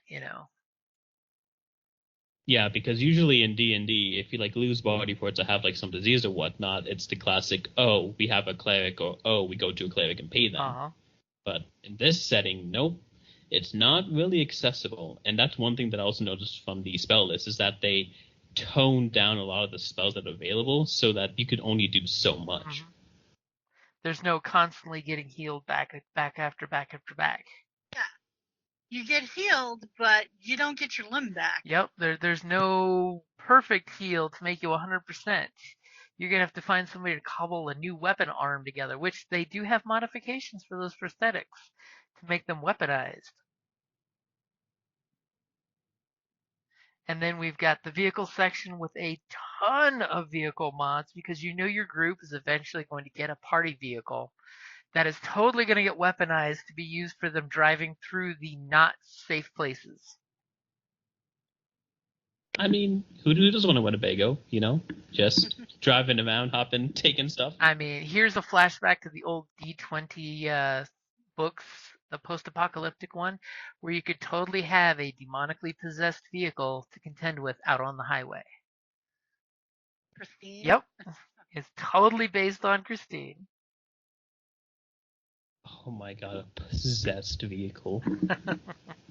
Hey, if your holy magic or unholy magic can possess your weapon to fight after death, there could totally be a demon-possessed vehicle. Think about it. Years ago, the vehicle ran into a demon crawling out of a hellhole and smashed it into a brick wall, and slowly its rotting demonic corpse has grown into the engine. It doesn't know what it is, but it knows it wants to bring pain. Yeah, but I do gotta say, this setting really allows for just any type of scenarios or plot to really occur. Oh, yeah. From basically saving the world to, I just want to make it to tomorrow. Yeah, it could totally be like the Walking Dead season where there's a goal this season, or are we just trying to survive to the end? And then the magic section has all the magic you could want.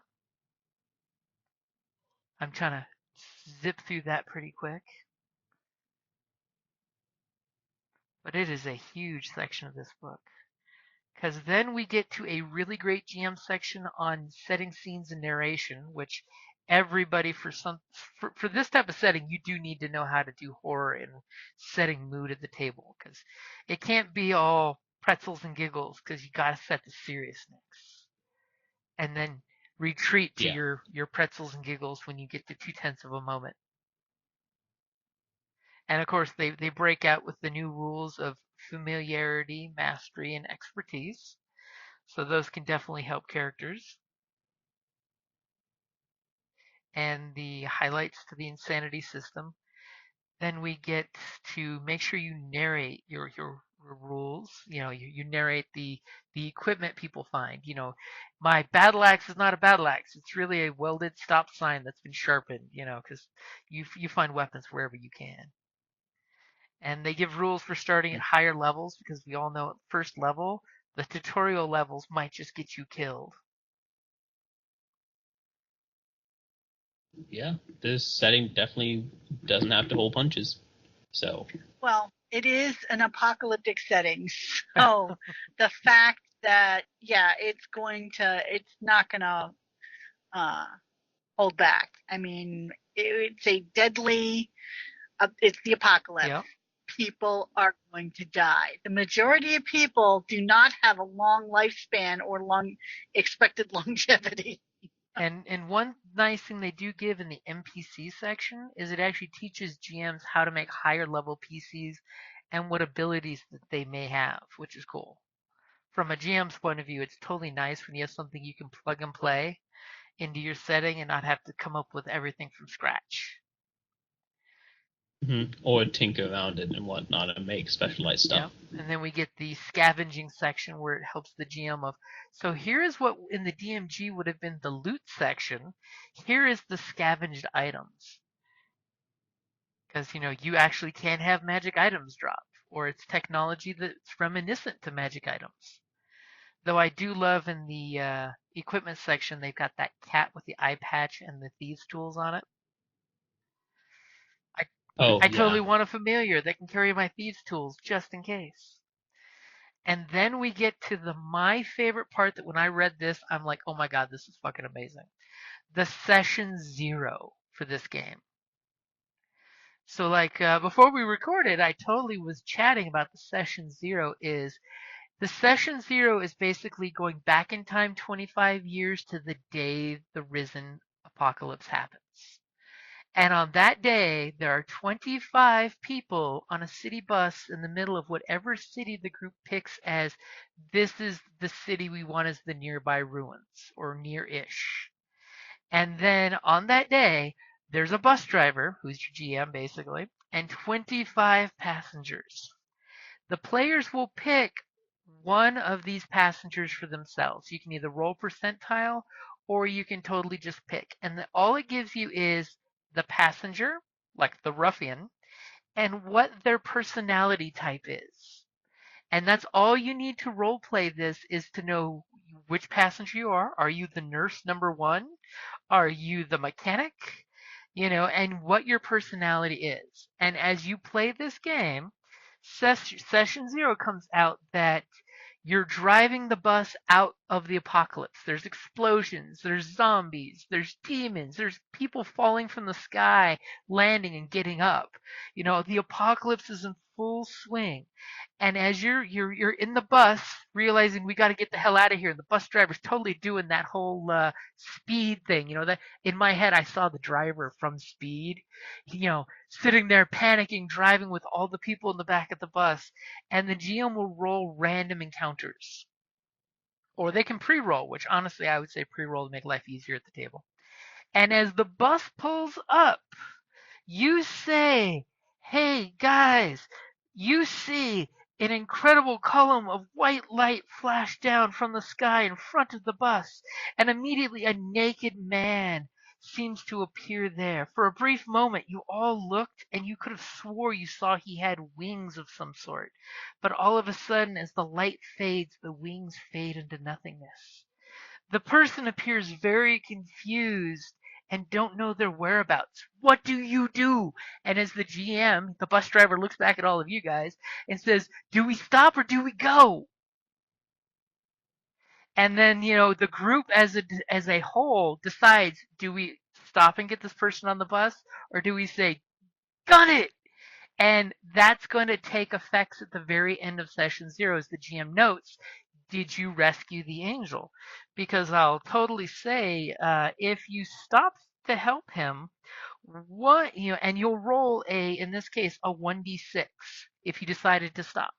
You guys and 6 other people come running off the bus to see this guy's weirdness.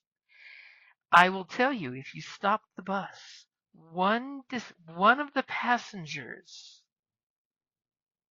will totally pull off his clothes and throw him on the angel and say, "Let's get him on the bus." But if you don't stop, well, that's fine. The angel just gets attacked by Risen and probably dies or lives. You'll never know. But at the end of the session 0, you'll find out now you have a descendant with the group. So your colony you're going to build is more open to accepting fallen angels, which will totally have, guess what? Your population increases by 5% because you're open to the idea of accepting angels, which I think is a cool rule because, and there's multiple encounters you guys are going to be encountering. Like, one is you stop off at either the bus driver stops and hits the brakes and says, "We need to grab supplies," and you all look to the left, there's a gun store. You all look to the right, there's a tool store. You only have time to go to one. And you have to pick, are we getting guns or are we getting tools? The nice thing is the players are all safe. Your GM during session 0 can tell you none of you will die. The problem is, y'all pick the gun store. You all run into the gun store. During the gun store, the GM's going to have someone roll a dice, and there's a chance one of the NPCs that went with you dies. So at the end, whatever they were, if it was Nurse 1 and Nurse 2 that went off on a mission and they both died, you don't have health care for your colony. But there is one that you guys see an ambulance where the drivers are being eaten by Risen. Do you grab medical supplies? Yes or no? If at the end of this, both nurses survive and you grab the medical supplies, you guys now have a fully functioning medical unit at the colony 25 years later. Yeah, but the HMO will kill you.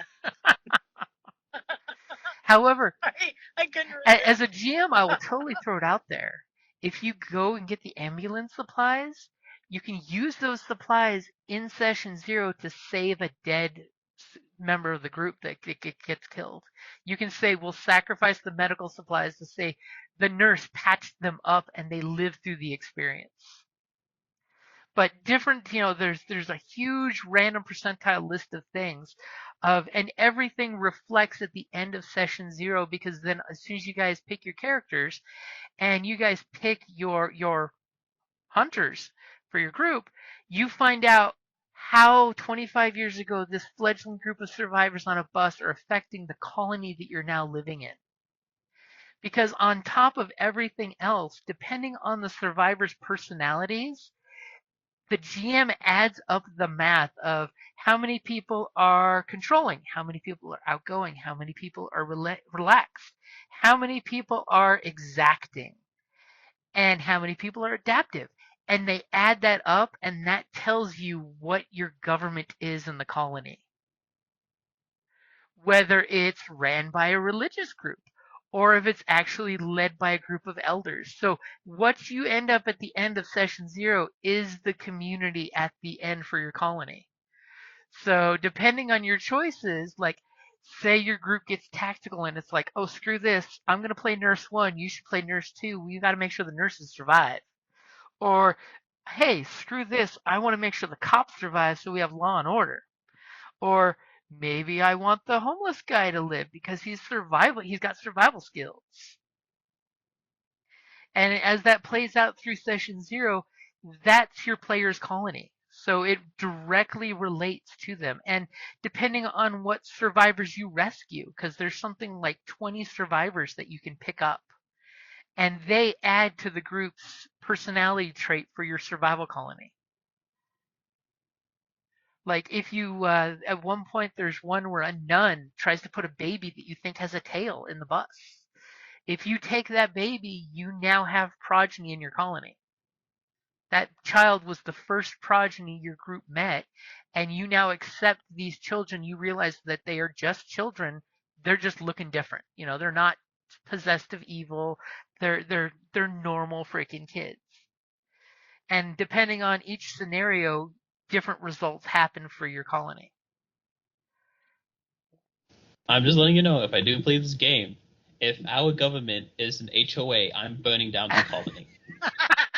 Immediately. Well, because HOAs are inherently evil. Apparently your colony is in a hospital compound led by the CEOs of the for-profit corporation. I mean hospital. No, not HMO, HOA.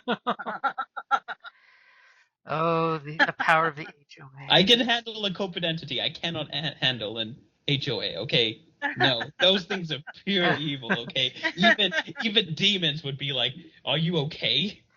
So this, They're like, no. this is when you find out Hell who the no. controlling personalities are, and you make sure they get bumped off in session 0. HOA, it's the governor. That's a pretty good analogy. And then Yeah, but going into the colony building, I do like it because in one section talks about how there's different colony types, and one of them is bigoted, and then it says description, this is America. Yeah. that one hurt. It wasn't wrong, but it hurt. Oh no, I was thinking of the Donald Glover song. Oh.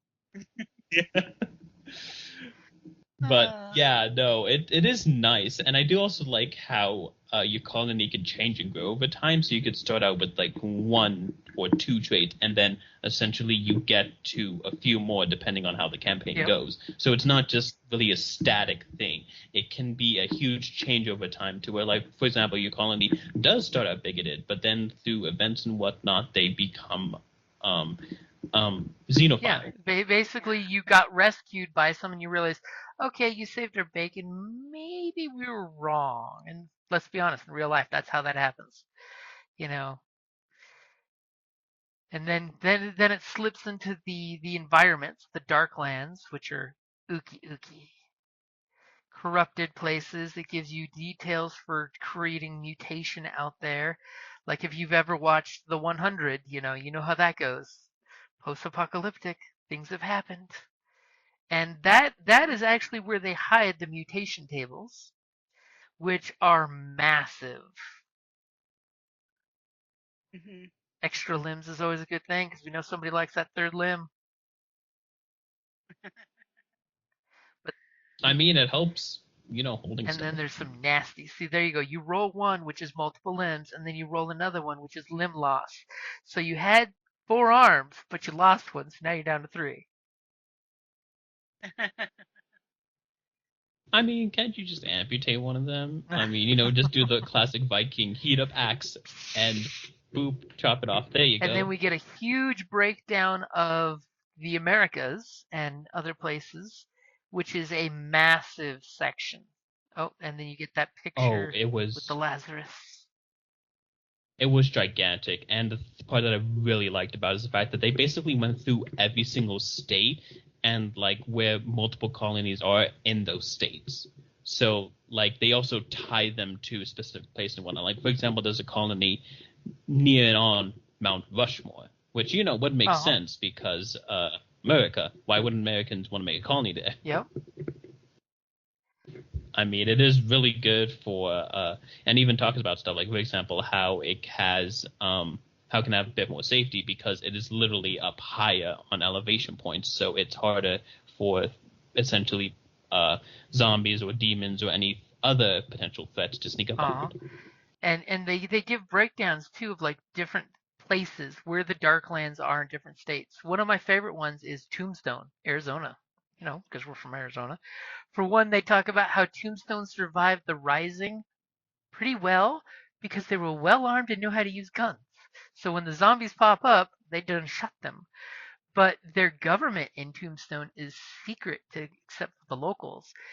Only the locals know there is a council of ghosts from Tombstone's past that run the city. Basically, and there's rumor that Doc Holliday is one of those ghosts. So there's some idea fuel for anybody in any setting that you mean we could totally have spirits of the past? Yes, you can have spirits of the past. Oh my god, I just thought about interesting but horrible scenario is that you have to fight a demon who's controlling dead Confederate soldiers and generals of the past. Oh, see, that's adventure fuel right there. Yes, that's really good adventure fuel, but also like, really, they brought the Confederates back? Okay, wait. This could be dangerous. We're treading on dangerous land. And the worst part about it is, of course, you'd be part of a community or colony that is a xenophile and has basically every race. So then the Confederate Risen have even more of a reason to kill you, more than just any other one. I just had visions of Ron Burgundy too. Oh. Where they have the big battle, and there's the Confederate ghost, killing people. Oh God, yeah. I'm like, because he's representative of the History Channel. Oh my. I just literally saw that in my mind. And this is why we remember history, so we don't repeat that shit. Oh, that also reminds me, somebody could easily put in like an Ancient Aliens thing where like it actually was a thing that there were ancient aliens, and now that this present apocalypse is happening, that they're just there now, and so we're now dealing with that. Like they're trying to build another pyramid, and then actual historians are like, wait, no, it was built by Egyptians. No, this is not possible. And there's one guy. See, I told you. He's got big hair, and he puts his hand out and says, aliens. He's got really, really crazy hair. Looks like a Minbari from Babylon 5. And of course, then the book goes into the multiverse, which that could always be an interesting way of taking things, because you can go into different locations from this place. Not that I think you would ever want to. You don't want Cthulhu stuff. The world is bad enough. Yes, why not? Just throw in some Cthulhu there, And what? It's already bad. What worse could happen, right? And I mean, it's not like he's going to summon his god. The Fae is the one that worries me. It's like, oh god, you're bringing you're bringing Feywild into this. I mean, think about it. You have one forest fire that, because of the massive flame, breaks a portal into the elemental plane of fire. You constantly have this fire tornado in the middle of this burnt forest, and now you have a permanent portal to the elemental fire. Yeah, like one thing I was thinking of is early with the traps and setting it up and everything, that we do the classic Roman burning ball of hay. Oh, just like throwing it down on zombies, and then it just creates a citywide fire that just burns everything to dust, and then afterwards you're like, maybe we shouldn't have done that. Yeah. And then I just found a horrific picture on page 470 where it's in the Darklands, obviously, because there's a flying demon and the city's all gooey and ooey. This pack of four-eyed wolves took down a deer or an elk. But when you look at the deer that they've killed, it's got shark teeth and spiky, leathery hooves. Just to Also, its eyes are facing forward. It is not prey. it is not a prey animal. Just to show you how much the ooky mutation stuff is going on in the Darklands. So if you don't want to use zombies as the pinnacle of the adventure, you could go demonic dark forest, which is nice. Depending on what aspect you're wanting to embrace for your game. I just noticed that in the background, there's actually a temple-looking statue. If they built the pyramids, I swear, man. And then on chapter 12, you get to the bestiary, the catalog of beasts, and it breaks their baddies down to the damned, the Darklands, the dead, and the paradox. Which I think they're going to be adding more because I know the paradox there's only one, and that's a Wendigo. And the Wendigo are never good. So it gives you a nice taste of demonic stuff that will be popping up in the game if you choose, including some cute little demons. They're cute. They're horrible. They got barbed wire for tail.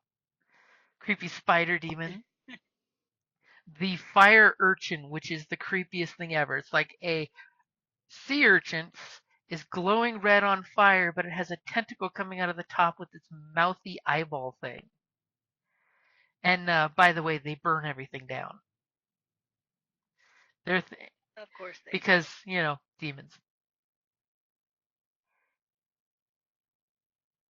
And then, of course, you get to see that there's pine trees with mouths that talk.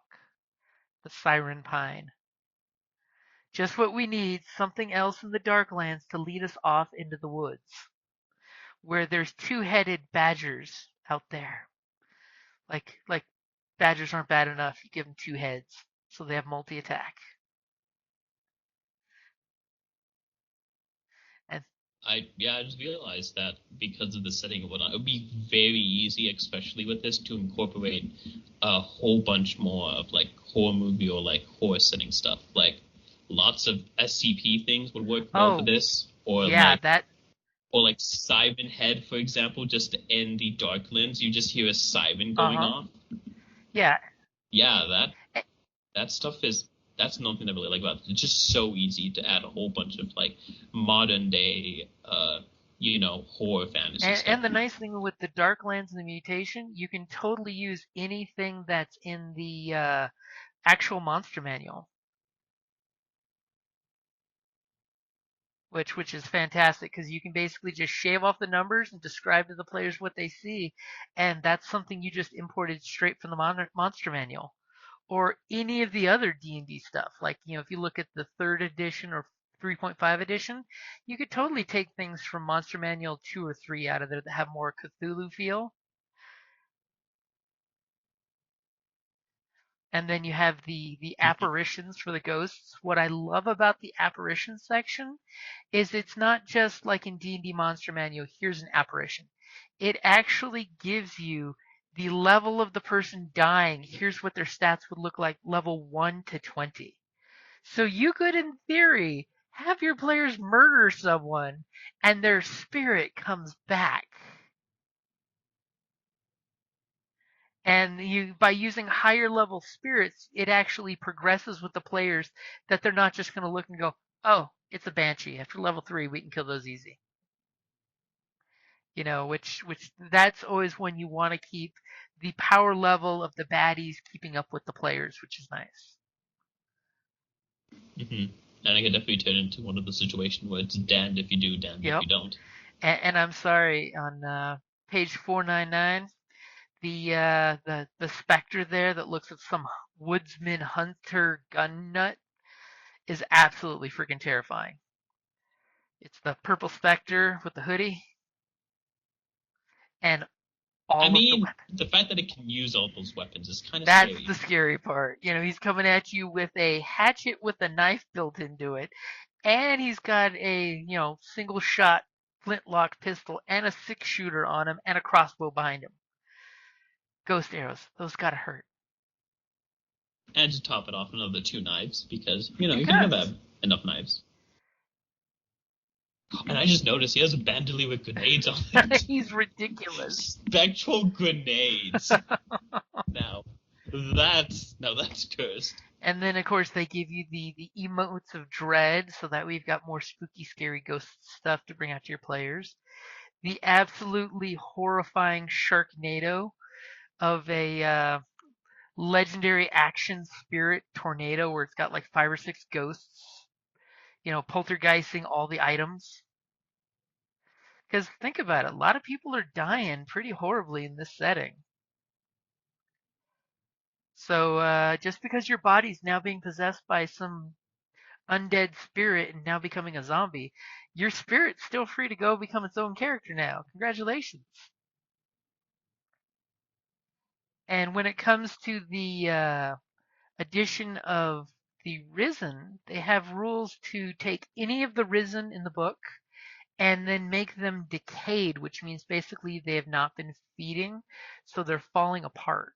And it basically reduces their hit points and stuff.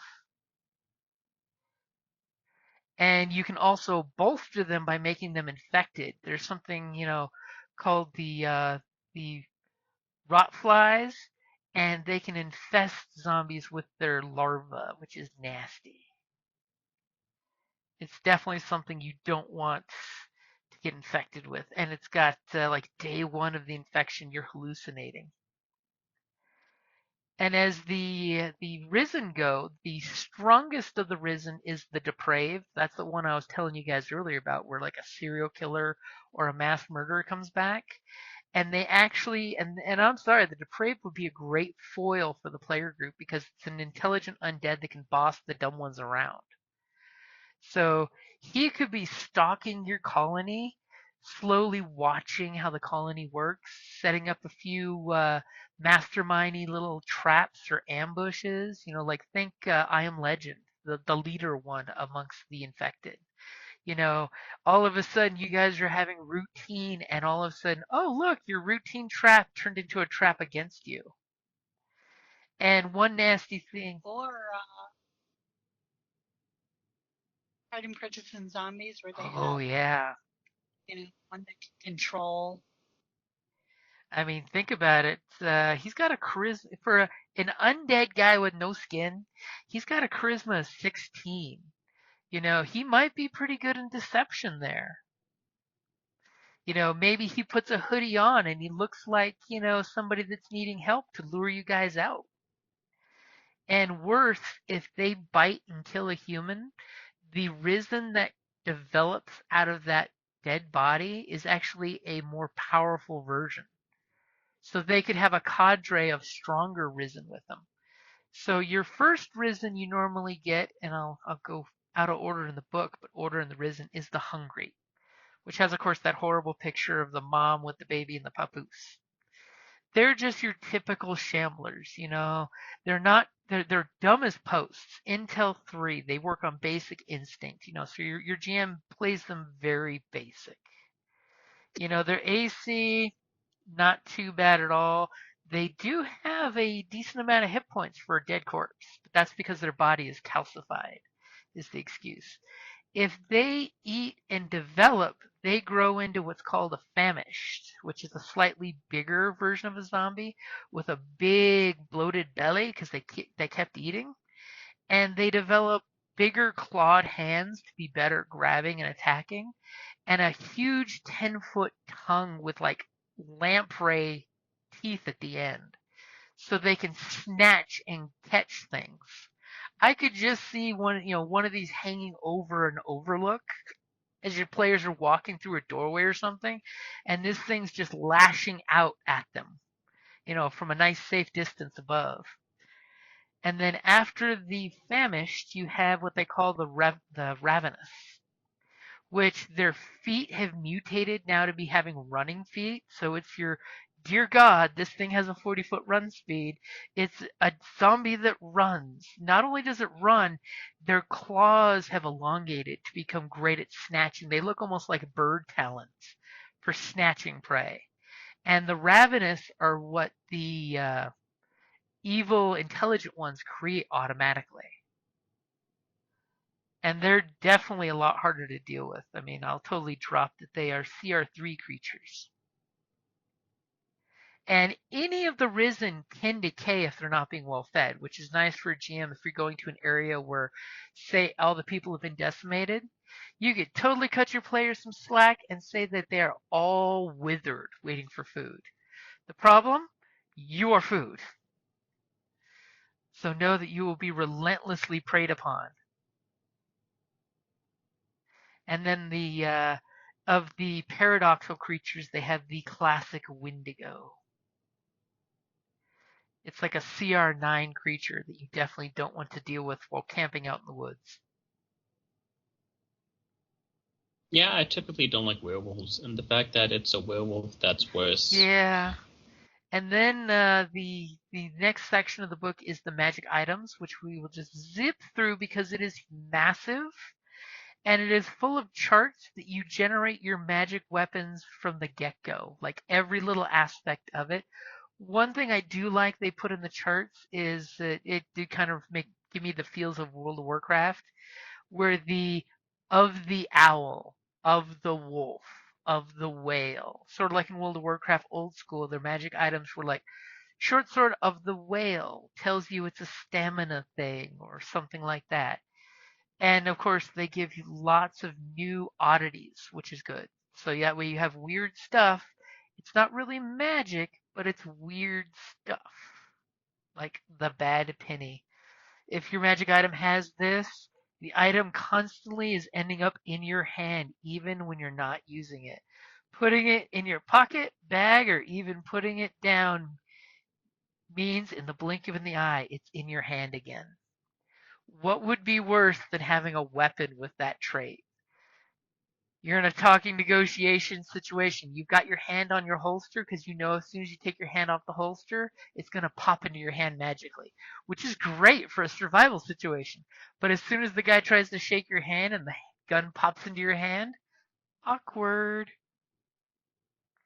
Or worse, somebody says you need to surrender your weapons to come into town.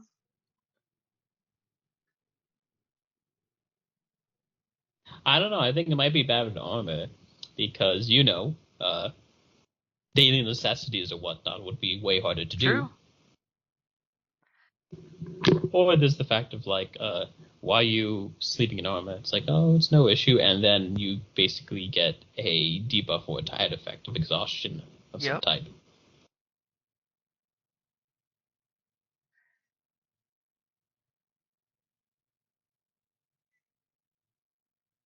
So just to let you guys know, Megan did have to bounce, by the way. That's why she got real silent real quick. Yeah. Yeah. So that leads us to the back cover of the book. That's it. Apocalypse the Risen. Do you want to play in the apocalypse? Who doesn't? Now, I like my life, at my computer screen, Right. And who doesn't want to play though? It's like I much prefer living in a, time, where I can have the computers and stuff. But it's kind of fun to. So now the question is for each of you guys. I know Megan said she would play a progeny who'd, probably be a druid trying to help people. What kind of race would you guys pick? I mean, the progeny are pretty attractive because they're so customizable. So many options. Yeah. I was thinking with the Lazarus, I would do basically an ancient knight who has reformed, and so now I will bring chivalry and knightness to the world, but the actual version, not the fairy tale one. So might makes right.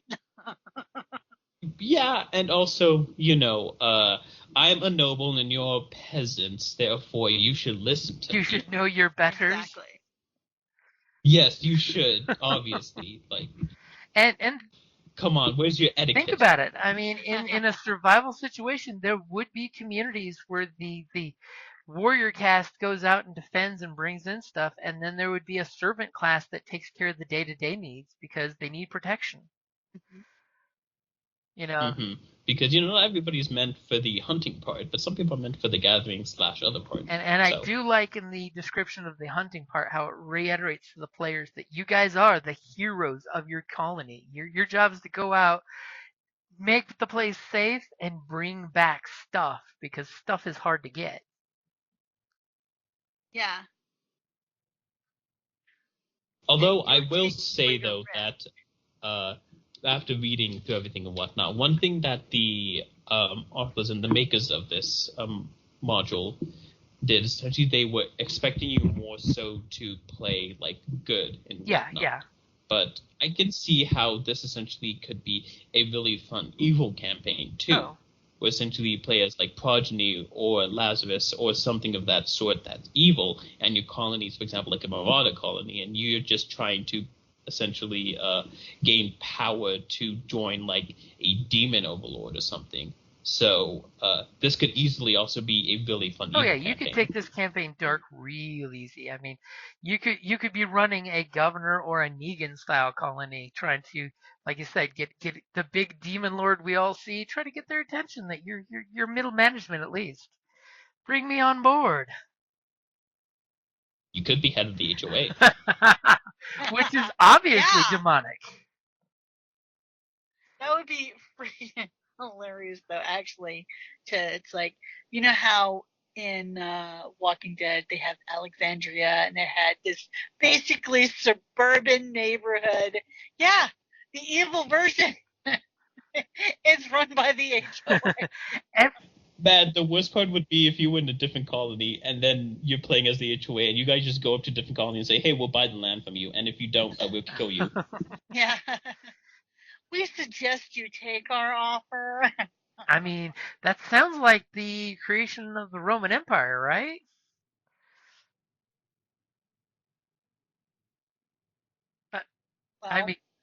Well, the Roman empires would accept other people, at least. I'm not sure the HOAs would. We want your resources, but not your ideas. Sorry. Exactly. You have to conform. Everything has to be in this color scheme.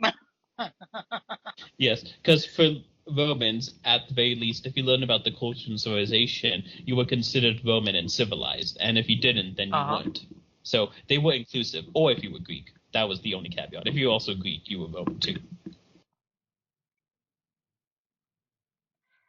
So yeah, I definitely want to give 2 thumbs up to Risen, Apocalypse the Risen, because it is one of those settings I would love to mash around. I mean, are you kidding? I've already written out an entire session 0 bus campaign and a level 1 to 6 miniad campaign, because I'm just like, here would be the big bad I'd use.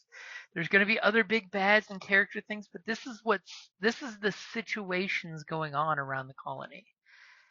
Because as, a GM, I'd still want to know what the players pick as the city, because that totally changes the flavor of your game, because depending on what the city is, that's what resources are around.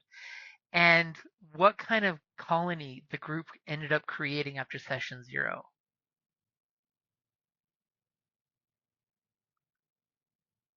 I swear though, if we're starting in Arizona or something, I'm gonna be so sad. We could be anywhere in the States. Nope, Arizona. No, I don't want to start here. There's no water. Yeah, that was one of it. Also, I don't want to deal with a ghost of Billy the Kid just trying to duel people. And the thing is, because he's a ghost, he can actually win at every single fight. The worst thing, he shoots you and he tries to goad your spirit to stick around and try again. And if you do, you watch your body get up and walk away.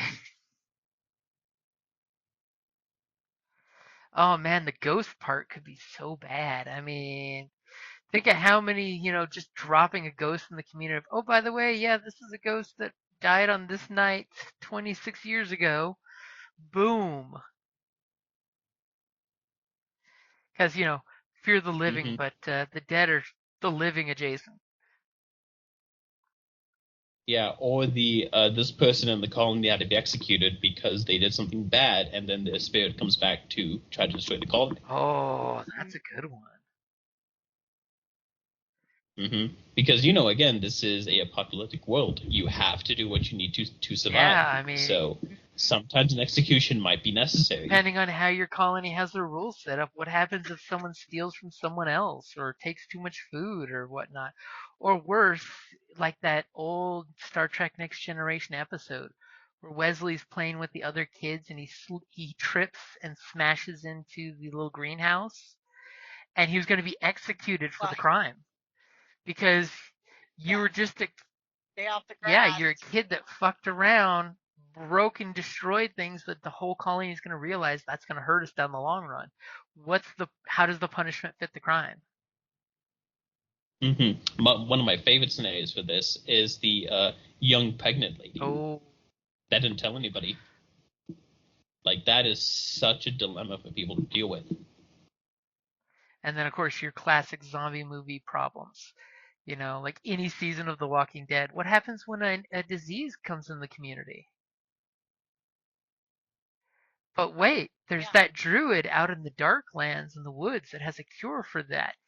Does the group go out to get the medicine, or do we trust the local, you know, apothecary shop?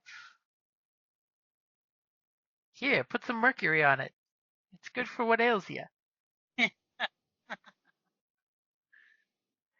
But yeah, I definitely think we need to, like I said in the chat, at least have a mini campaign to play this out before the Kickstarter comes out. And of course, I've totally, stuck that poll in the Skype chat to see when you guys would be free for it. Oh, you got my vote. Yep. So, And we'll have more news coming for the Apocalypse the Risen one-shot mini campaign because it'll probably be like six sessions. Should be enough to go from level 1 to 6 with some skips. Because I was totally thinking when we do it at level 1, just make your level 1 character see what it's going to be like at level 1, and you have just a one encounter go out and here's some shovels, kids, go smash some Risen. Prove that you're a group of hunters as you guys are figuring out your characters' voices and each other as a teamwork. And then level 2 is you actually go out on a grocery shopping run. Well, I have a question. So, you know how Session 0 takes place at basically 25 years before the game is going to take place. You do the Session 0 Yep. first, then build the characters based on what you brought with you, or Well, no, it's up to you guys after you finish the Session 0. Because the Session 0, there's a table that's got all the characters. And then after Session 0, everybody can go off and make their characters. Yeah, see, that's what I was And then thinking. you have an idea of, do I want one of these survivors to be my parents? Think about it. You could totally play the same NPC you played in Session 0, their child. Uh-huh. Because, hey, now I have insight into my parent during the apocalypse because they've told us the story of the bus ride. That fateful day we left town before we saw the portals open and the angels fall and the demons crawl from the earth. or do you want to play a venge? Like, for example, a progeny in a colony for the bigoted people. True. It could be that your parent hid you away from everybody, or even worse, tried to disguise your demonic features. I mean, as a player, you could totally pick that your progeny keeps it hidden, keeps it secret. Maybe the group knows, or maybe the group doesn't know of you can do the certain thing. I mean, heck, it even has some cool Hellboy feels. So our quick 1 hour review has, by the way, turned into a 2 hour and 15-minute review. So we should probably say that's a good place to wrap it up there. Wrap it up there. Yep. And let's get our questions it's together. We're going to be talking to the crew of Rusted Portal. And I think it's Donovan and at least one other of his creators that are going to be with us, at least, because they're trying to get 3 of them together. So we'll see who we get to chat with on Tuesday. Mm-hmm. Yep, Should be and exciting. Donovan was the original content creator of the ideas, so I definitely get the feels that this was his campaign come to life, and then, has been codified in this giant, massive 580-page tome. And of course, it will be coming out Kickstarter shortly. Apparently, on the Rusted Games site, they've got reservations for like extra stuff. So, like when the Kickstarter comes out, if you reserved, I think it's like $1 reservation, so they know you're a real person, not just an email account. You can totally get PDF free the day the Kickstarter comes out, which that's gonna be cool. We'll see how that goes, but Anshin, I'll totally see you on Tuesday. Kellie, I'll see you probably before then. Wink, wink, nudge, nudge. I should hope so. And we'll say that is definitely a good place to wrap it up. Remember, keep the living close, but the dead far away. But remember, the living can become the dead anytime. Yep. And that dedication to those that walked with us in the darkness towards the light. I mean, is that the demons that came back to the bodies? It kind of sounds like it, I'm just saying. Actually, I think that light's just maybe the radioactive power plant. No. By the way, I will totally throw it out there. In Phoenix, they talk about the nuclear power plant. It's a radioactive wasteland.